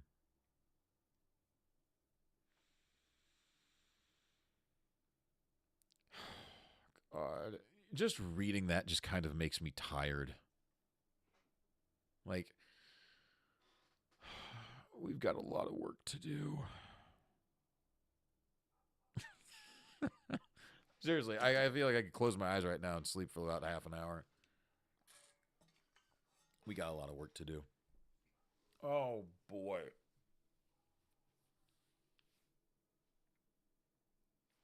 Oh, boy. Okay. The Rasmussen poll supports the view that America is under attack from what French author Julien Bender called La trahison des clercs, the treason of the intellectuals.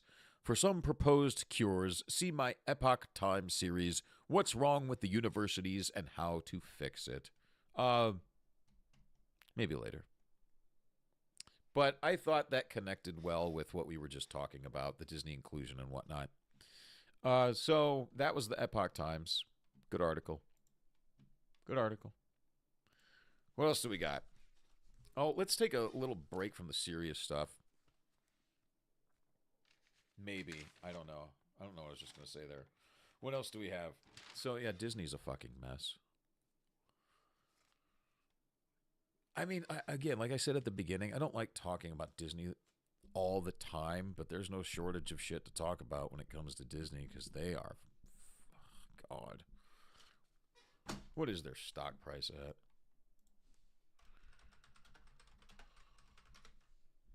$108. $108. Okay. I wonder how long it'll take to get back below 100. Whatever. Oh, you guys can't see that because of my stupid... Here, let me do this.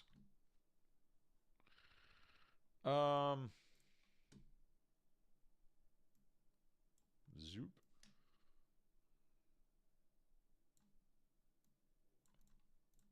There you go. There you go. That works, doesn't it? How's that look?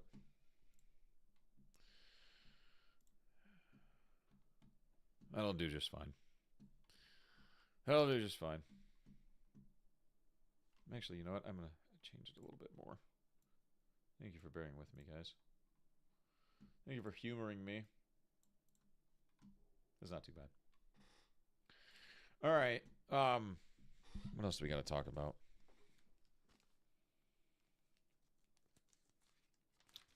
There was quite a bit that happened this week, man. Oh yeah, the Grammys happened. Wasn't that this past Sunday? Didn't the Grammys happen? Does anyone care?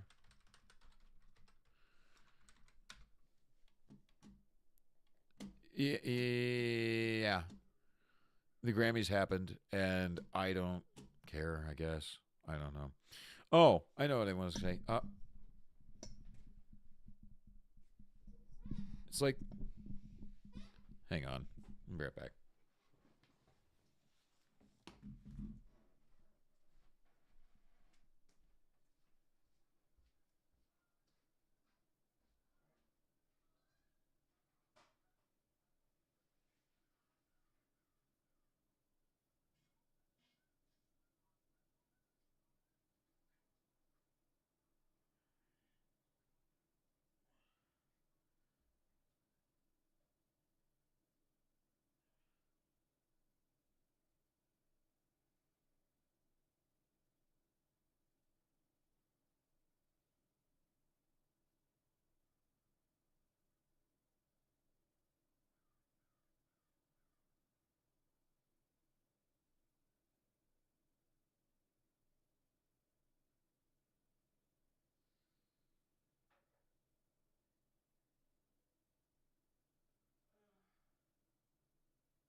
All right. Sorry.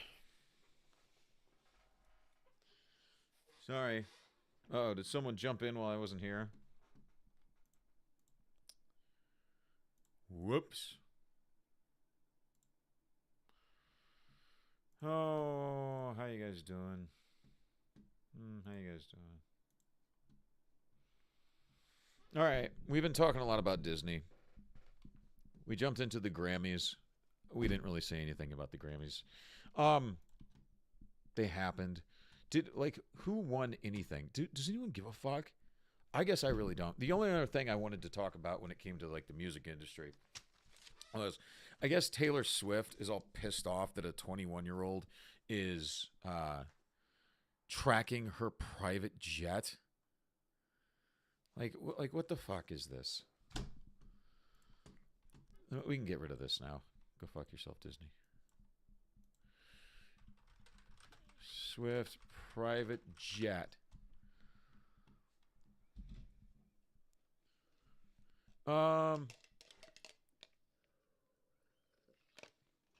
Let's go to a news story. I don't know enough about this. We need a news story here.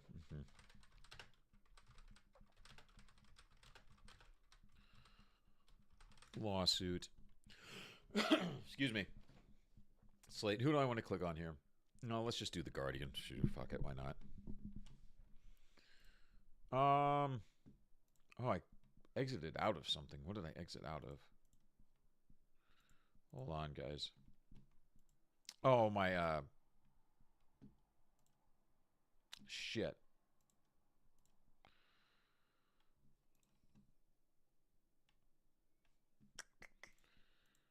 I closed out of,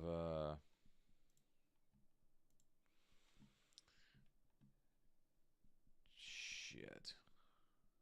How do I get back there? Anyway, I guess I can't. All right, I'm sorry, guys. Anyway. Fuck, I'm a fucking mess. Well, that does look good with the camera over there. Okay, Taylor Swift threatens legal action against a student tracking her private jet. Some Swifties decry the cease and desist to Jack Sweeney. Is that the name of the guy who's tracking her? Who measures public figures' carbon footprints online as unnecessary. Okay. So, attorneys for pop star Taylor Swift are threatening legal action against a college student who's tracking Swift's jet use via social media, with some Swifties, members of Swift's fan base, decrying the legal action as unnecessary. Swift's lawyer sent a cease and desist letter to Jack Sweeney, a University of Central Florida student who runs several social media accounts tracking the private jet use of Swift and other public figures, the Washington Post first reported this week. Okay. They don't like being called out for their hypocrisy, do they? For years, Sweeney has run the accounts to track the jet use of public figures and measure their carbon footprints. Sweeney's coverage, which uses publicly available data from the FAA and broadcast signals from aircrafts, has been widely praised and earned the 21-year-old a Forbes 30 under 30 nod. Huh. But in December, Swift's attorneys from the Washington-based law firm Venable accused Sweeney of engaging in stalking and harassing behavior. Nope, it's not. Over his tracking of Swift's jet activity. While this may be a game to you or an avenue that you hope will earn you wealth or fame, it is life or death matter for our client. Please get the fuck out of here. These people get so dramatic. They get called out for their hypocrisy, all their bullshit. You know, she doesn't want to be, she doesn't want to have to answer for when she says, "Oh yeah, we gotta, we have to do everything we can about greenhouse gases and carbon footprints and blah, blah, blah. But please don't look at how much CO2 I am emitting." It's like, you shouldn't drive a gasoline-powered car. Remember the article we just had about the elite and what they think about you. Remember? Taylor Swift is one of those people, right? She makes like $50 to $100 million a year, but maybe more. I have no idea. And she's not like you or I. She's one of the elite people. She doesn't want you to know that she is an enormous hypocrite while she's telling you to do one thing and she completely does another, right? So I'm not going to go too much deeper into this. I just wanted to point out, because that actually goes very well in line with us going from Disney to the Disney and the inclusion standards to how that's affecting the institutions, including our universities, and the elite people and what they actually think about you, right? And an example of one of those elite people. So there we go. Bing, bang, boom. We did it. A to B to C. Wonderful. Magic. Great. Grand. Let's, I didn't mean to do that, but I don't even know to tell you the truth. What I meant to do, I'm trying to get to the screen I was on where I could, I don't even know how to fucking do it. Studio. Trying to get back to my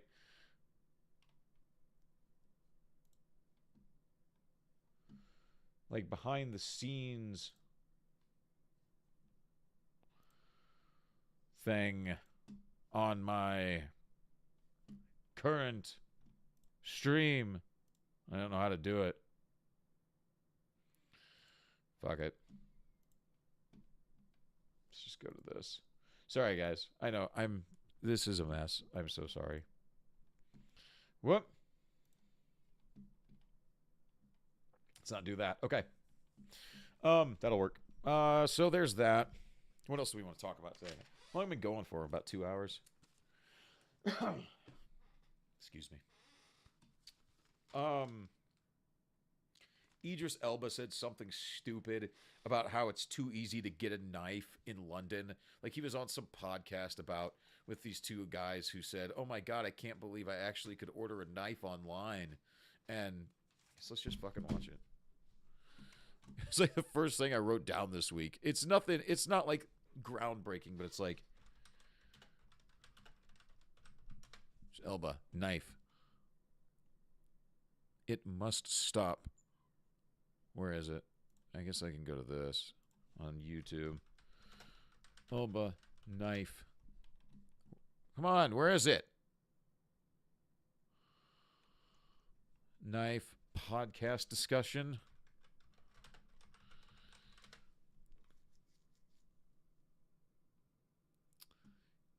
Well, he launches a campaign to tackle knife crime. I can't find this thing right now, but he was on a podcast with these two morons. And one of the morons was like, I can't believe I could just order like a camping knife and they shipped it right to my door. I was shocked. God damn it. The world is fucked. What else? What else do we got going on here? Oh, IGN. The writers at IGN are going to unionize. So IGN's going to crumble. So bye, IGN. So that's going to happen. What else? We talked about Musk and Nelson Peltz buying Disney. Maybe. It would be a great thing. It'd be a wonderful thing. Let's see. Oh, yeah. I forgot about... Jesus Christ.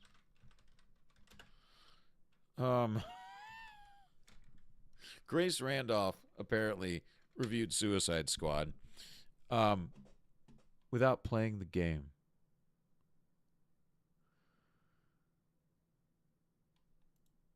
Yeah. I am so fucking sorry. I am so sorry. That was jarring for me. I can't imagine what it was like for you. Oh, man. She's getting ratioed into all hell. 2.1 up, 5.6 down. Oh, Grace. See what the comments say. Grace's stamp of approval and ignorance is the confirmation of something being truly horrible. Could not happen to a worse game than Suicide Squad. So after all the years, we find out the Justice League's weakness was bullets. Good job, writers. Rocksteady really tarnished the reputation for a game that's going to flop. Yeah, okay. All right, so she's getting that. Okay. This is 3421. We're not going to watch anything close to all of this, but I want to see, because she apparently played the game, or no, reviewed the game without playing it. Let's see what she says.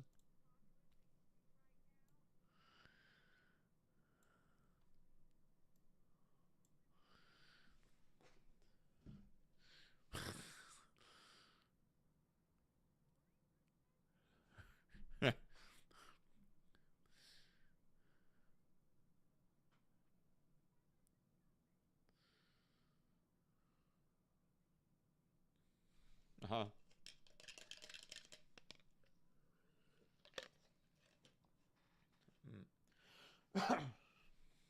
What?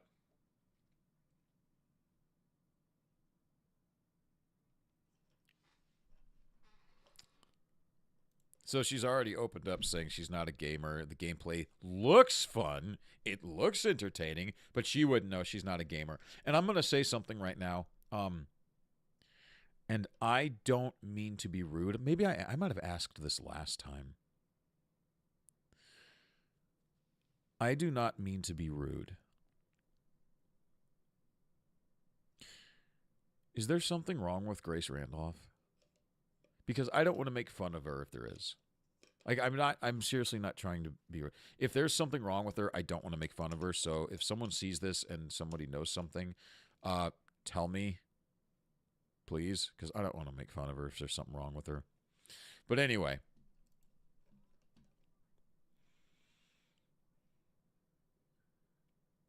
Jesus.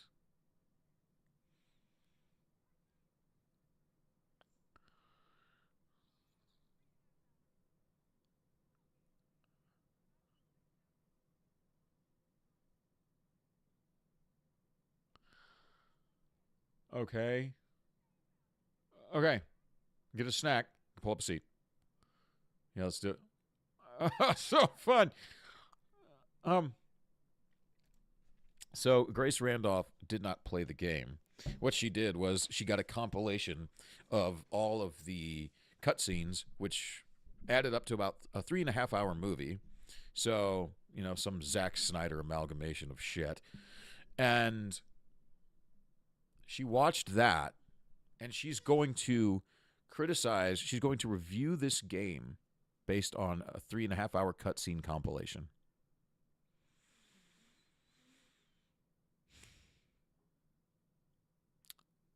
Like, this is the definition of this proves beyond a shadow of a doubt, beyond any shadow of a doubt, that you are a shill. Because if you're not a gamer, like, why would you have you done this for any other game?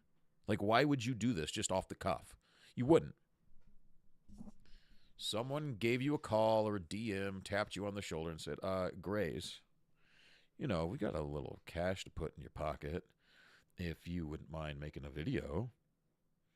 And they probably sent her the compilation ready to go of 3.5 hour cutscene. And she probably went, well, I'm not really a gamer, so I don't know how I'd review it.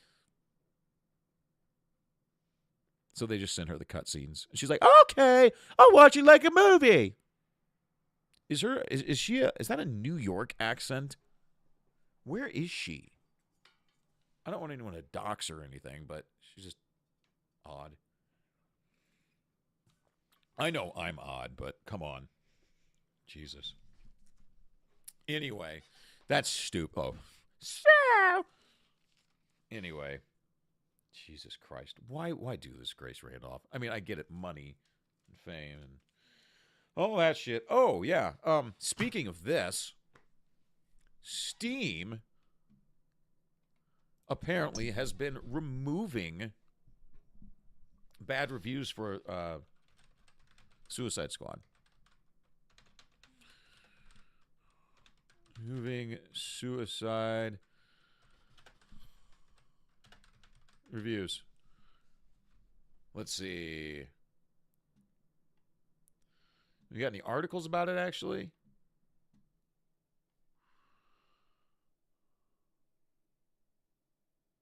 Let's see. Oh, no, this is just a board.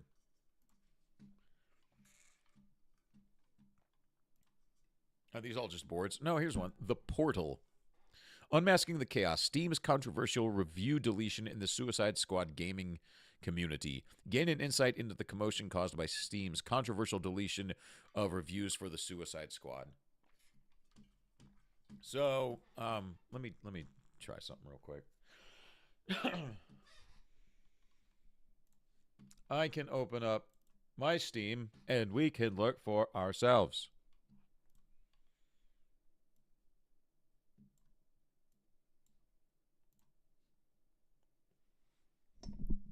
Let's see. Suicide Squad is $70. I have to get a new arm. I know this is awful. I don't give a fuck. Wait, where was it? What just happened? Why did that happen? I don't want that to happen. Okay, here's the Suicide Squad page on Steam.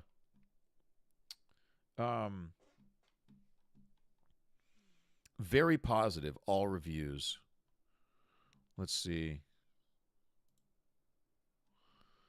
Where are we at? Recently posted. Okay, here's the most helpful in the past 7 days. So the overall, they're showing 4,000 reviews that match the above filters. Review type, purchase. Yeah.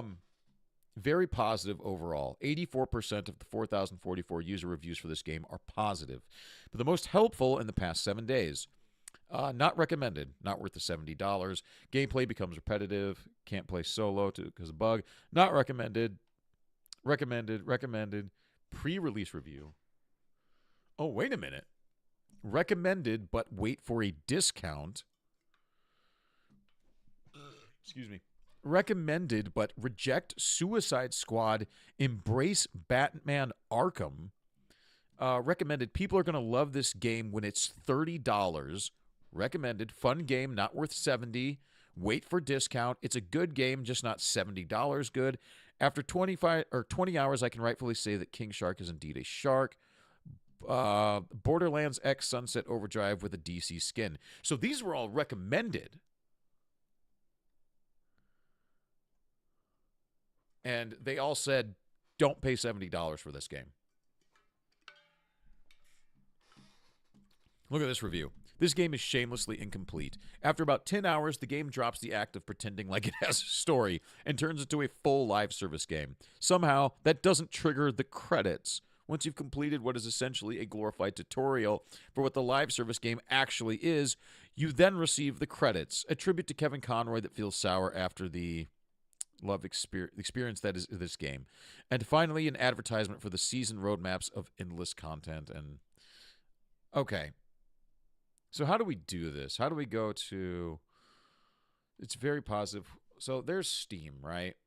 Hold on. So on the reviews, you go to all positive. So there's only 881 negative. Language, let's see. Positive. Wait for a discount. Wait for a discount. Let's browse a little bit. Wow. Okay, here we go. The most helpful are all not recommended. All of them. Okay, there's we finally got to a recommended that says wait for a discount. Okay, so all of the recommended that are helpful say wait for a discount. And then all of the other ones that are helpful are not recommended. I mean, the vast majority of all reviews we are seeing right now, the vast majority are all not recommended. And all of the recommended ones, like seriously, every single one says this is not worth $70.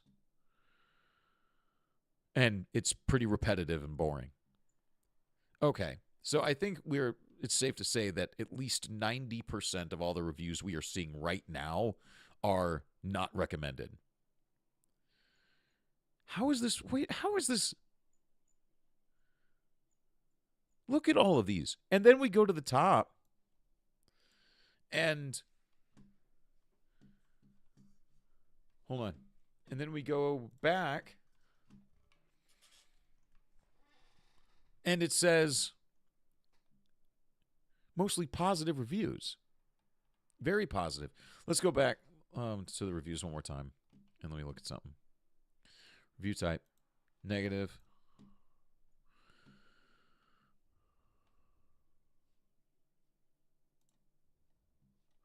That's not what I meant to do. I forgot where I was.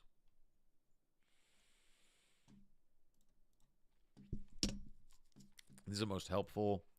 Let's go. That's most helpful all time. Let's go to positive only. See what it says. Wait for discount. Reject Suicide Squad. These are most helpful all time. Let's see. Well, anyway, I think we get the picture.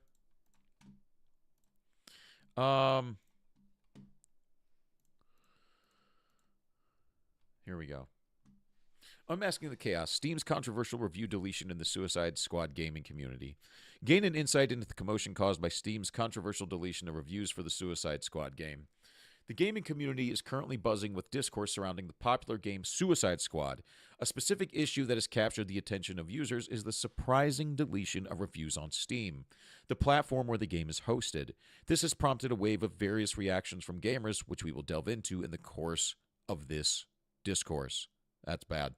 This has prompted a wave of various reactions from gamers, which we will delve into in the course of this discourse. Should have used a different word. It's just when you repeat it like that, it doesn't sound great. Not very poetic.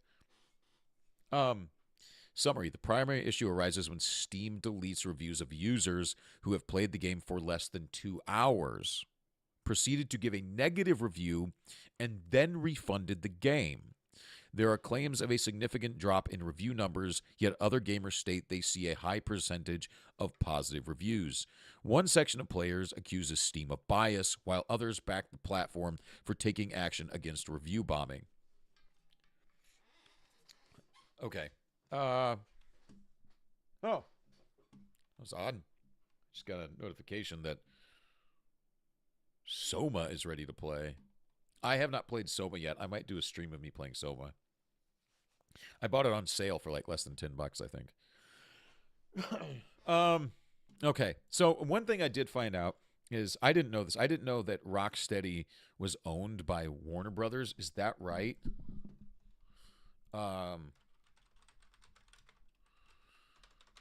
Who owns Rocksteady? Yeah, Warner Brothers. Okay. So some people have been saying that perhaps, Warner Brothers took some of their weight and threw it around, maybe tapped someone on the shoulder over at Steam and said, hey, can you maybe help us out? Maybe, and the maybe help us out, maybe? Or maybe in the future, we don't help you out. Unraveling the controversy. The stir started when user Jealous Conference noted the removal of feedbacks by certain gamers who had played Suicide Squad briefly before leaving a negative review and returning the game. User It's Crackin' Me Up To adds superciliously. I don't think I've ever seen that word. Bingo. If anything, they were trying to review bomb it. Glad Steam is removing them. Cowards. If you want your reviews to stick, put your money where your mouth is. This comment summarizes a belief held by many that the reviews are merely a ruse committed by disgruntled gamers looking to lower the game's average rating. Well, now, wait a minute. Hold on a second. There's a reason you can refund the game, right? And it's under 2 hours. If I play for an hour and a half and I think the game is just fucking crap, I have the right to return it and get my refund, right?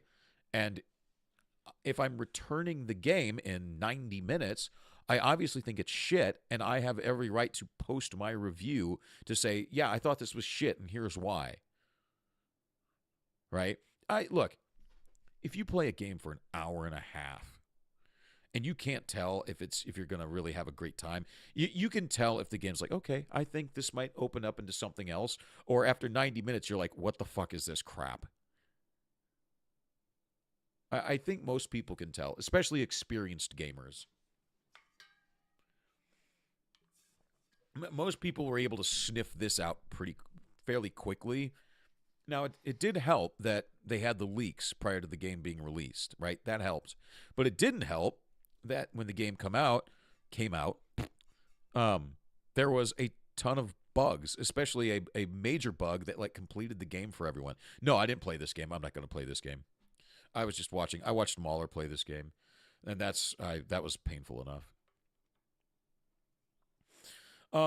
But I have every right. I spent the $70 or $100 or whatever, and if after 90 minutes I say this is a piece of dog shit, and I want to return it, I'm going to return it, and then I'm going to write my review and say, I played this for 90 minutes, and it was a piece of dog shit, and here's why. That's just part of the system. Cowards. Cowards. If you want your reviews to stick, put your money where your mouth is. They did. They paid for it and they fucking hated it. Excuse me. Deeper look. Further, Orion Pax 31 brings a more data-centered perspective to the table, citing numbers obtained from Steam and SteamDB, trying to dispel the hysteria regarding the alleged drastic drop in reviews. They insist that the system is not biased, and that Steam's algorithm is only doing its job in filtering suspicious reviews. Hothead, spelled with a 4 where the A should be, also joins, stating people are negatively attacking the game without actually playing it much, demonstrating the dissatisfaction with misrepresentative feedback. Again, not actually playing it much. Well, then Steam needs to up their thing to 4 hours, their review time to 4 hours or 5 hours or whatever the fuck. Because if I only get 2 hours and I can save 70 or $100, if I can get my $100 back after less than 2 hours, because I know I'm not going to play this game. I know I hate it, and I'm not going to play it. Why not? Like, if anything, did some review bombing happen? I'm sure it did. But if anything, these guys who are all fighting back, are the ones in this article at least, are saying they sound like they would review bomb for positive, right? It sounds like they are more upset that people are just writing negative reviews. Like, why defend the game? What investment do you have in defending the game? Is it really worth? I mean, if someone has an opinion on it, if someone else has an opinion on it, is it really going to ruin your day? It's not your $100; it's my $100. If you want to pay me $100, I'll write a review, whatever you want. I don't care, but not with my $100. However, the other perspective. However, as with any discussion, there are dissenting voices. A direct quote from Carcares states, "Gamers have no righteous indignation. We all play the game that are nothing more than pixels on a screen that have no standing in reality." Then, Snake Bites Snake poses a pertinent question. Are the reviews being removed because of their profanity or unconstructive nature, or just because they are negative? This suggests an undercurrent of suspicion about the removals by Steam. That's a good question. As the debate continues, one point is apparent. The need for constructive criticism and authentic feedback is vital for the growth and development of any game. I agree. Whether it's dealing with review bombing or questioning the transparency of Steam, the discourse raises questions about consumer behavior and company policy that warrant further exploration. Okay, so they have been removing negative reviews. But why? That's another question entirely. Let's see if we've got any updates.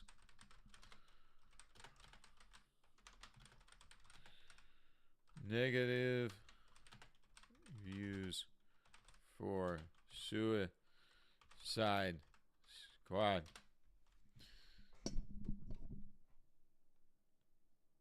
What?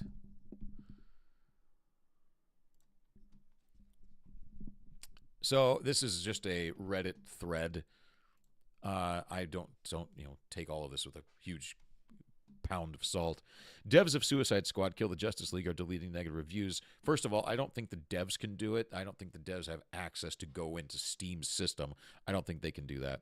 No, Steam has an auto function that removes negative reviews if there are too many to counter review bombing. And someone said that's 100% true. Steam simply deletes low-effort reviews when there are cases of review bombing.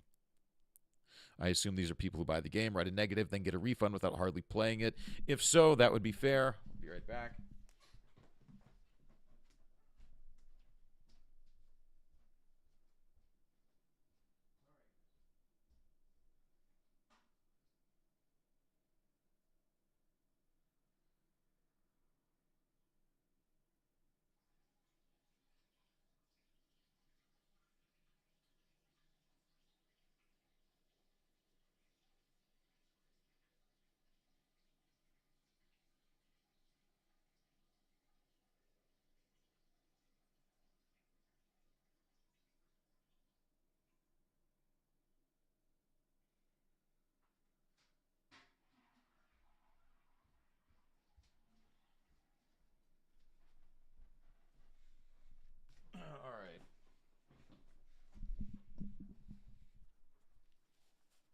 Okay. All right. So with this Suicide Squad review bombing thing, I think there's some review bombing going on. Um, but honestly, I think it is more likely that they are trying to help out Warner Brothers, trying to help out Rocksteady. I think um, it's interesting because it sounds like Steam has a system in place where the algorithm analyzes reviews, and if it determines that the review might be review bombing based off of, I don't, maybe it's a short review, maybe the amount of time played, something like that, it sounds like it might delete it. But I don't think that's very fair. And here's why. As I already stated, excuse me, as I already stated, I think it is well within your right to write a review if you've only played for 90 minutes because you're within the review window of returning, right? That's more on Steam. If you want me to play the game more before I return it and leave maybe a more fair review in your opinion, then let me play it for 4 hours and then return it, right? Now, I understand you're going to start getting into games where it's like, well, if you play for 10 hours or 4 hours or whatever, it's like you're going to have half the game over. Oh, okay. But if you're only going to allow me 2 hours and I don't like the game and I return it, why can I not write a review? If you don't want people to do that, if you're going to delete the review anyway, then just you still have to allow the person to return it, but then say negative or positive, and then compile that and show a percentage to anyone who might be buying the game, right? Just like on the Steam page. But I don't think I'm willing to bet most of those people who returned the game probably were not disingenuous. They were probably very genuine. They probably were like, yeah, this fucking sucks. Because the consensus seems to be this fucking sucks. Because even the people who made positive reviews said this is not worth $70. This game is incomplete and not worth $70. They all said wait for it to be like $20 and then it might be worth it. Those are the positive reviews. And we looked at the page. I mean, it was like 90% negative reviews that were the most helpful reviews. So I don't know. It looks shady, Steam. It looks real shady. It doesn't look good. It looks bad. So you might want to come out and address that and then, not have people wonder. But that looks bad. What else do we got here? Captain America NWO is going through more reshoots. Apparently, Anthony Mackie is not happy, and they don't even have a script for that movie, from what I've heard. Check out Doomcock. Doomcock did some reporting on that. Overlord DVD was good. I like Doomcock. Let's see. What else? We talked about the stupid Grammys for like a second. What else? IGN's going to unionize. Joe Rogan signed a $250 million deal with Spotify. So, and he's going back to YouTube, I believe. So, all the people who wanted him canceled, there's another victory against cancel culture. Cancel culture is dying. The culture war is ongoing. Canceling is dying. That's dying off. Oh, let's see. What else? Oh, Disney. Let's see. Disney. Damn it. Oh, shit. Neil deGrasse Tyson lost his fucking mind again. I guess he went and he was at a New York Islanders game or Rangers game, and he demanded a bunch of free hockey tickets, and he didn't get free hockey tickets, so he just like snapped and started calling people I don't know. Like, he just lost his mind. He's fucked up, dude. Camelot's channel got reinstated, remonetized. Hassan Piker's a fucking retard. Dakota Johnson hates the movie Madam Web, and it hasn't even come out yet, and she's in it. Funimation is deleting a digital library. People aren't happy about it. I'm sorry, guys. I'm wrapping up here, so I'm just going over some of the notes. Okay. And they're going to be... Wait a minute. What was that? Never mind. Sorry. Never mind. I think I'm going to start wrapping it up there, guys. One thing I need to touch on, though, there's a whole bunch other here, but I don't want to get into it. Otherwise, I'll get off on a tangent, and I don't got time for it right now. So, one thing, though, another sad thing to finish up here. Toby Keith passed away.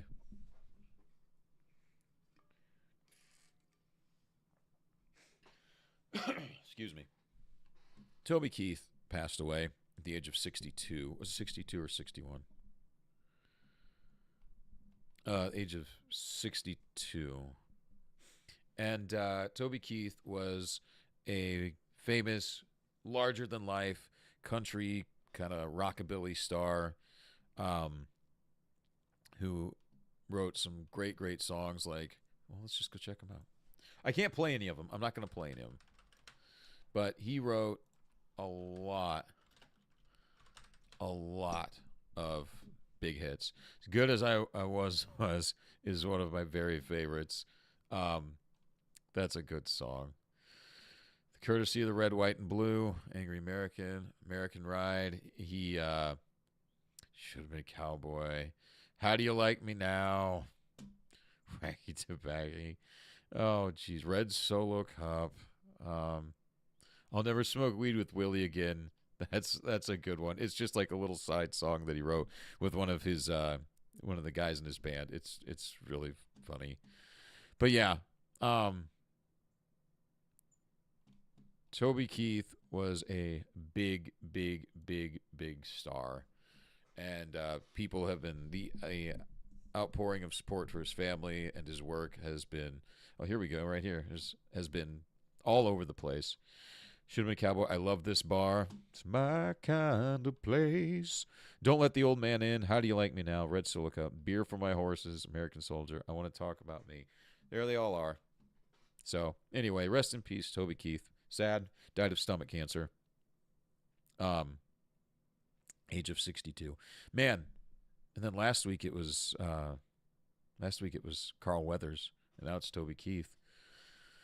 They come in threes. Unfortunately. So, anyway, guys, I think I'll wrap it up there.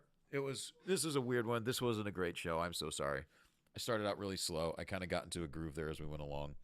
But yeah, I think I'll start doing this every Saturday morning. I have a good time doing it. I hope that if you watch it, I hope you enjoy it. If you do, please hit like, share, subscribe, and the little notification bell thingy. I will be working on... later today and tomorrow and every day that I have free time, I will be working on my my review, my breakdown for The Mask of Zorro. I wanted to do The Mask of Zorro because we're kind of in like a new movie dead zone here at the beginning of 2024, and I wanted a classic that people could get into. It's a great movie. That'll be coming out hopefully by the end of next week. And I might see Madam Web on Wednesday. I'm not sure. I don't know. I'm really not in the mood for bad entertainment, but that's all we got, so I guess I don't know what the fuck to do. Argyle is shit. Argyle is shit. I did a spoiler-free out of the theater review. If you are interested, it's nothing special. It's a 20-minute video of me just talking about how shit that movie is without giving any spoilers. So anyway, guys, I will wrap it up there. Check me out on Twitter for some updates, and I do post comments on YouTube quite a bit just to keep you up to date, so keep a lookout for those. And with that being said, I hope you have a wonderful weekend and have a wonderful Valentine's Day. Very, very happy Valentine's Day to you and yours. So anyway, guys, thank you so much for stopping by. Take care of yourselves. Take care of each other. And never stop telling stories. Have a great weekend, guys. See ya. Now I just got to figure out how to stop this. Let me see if I can.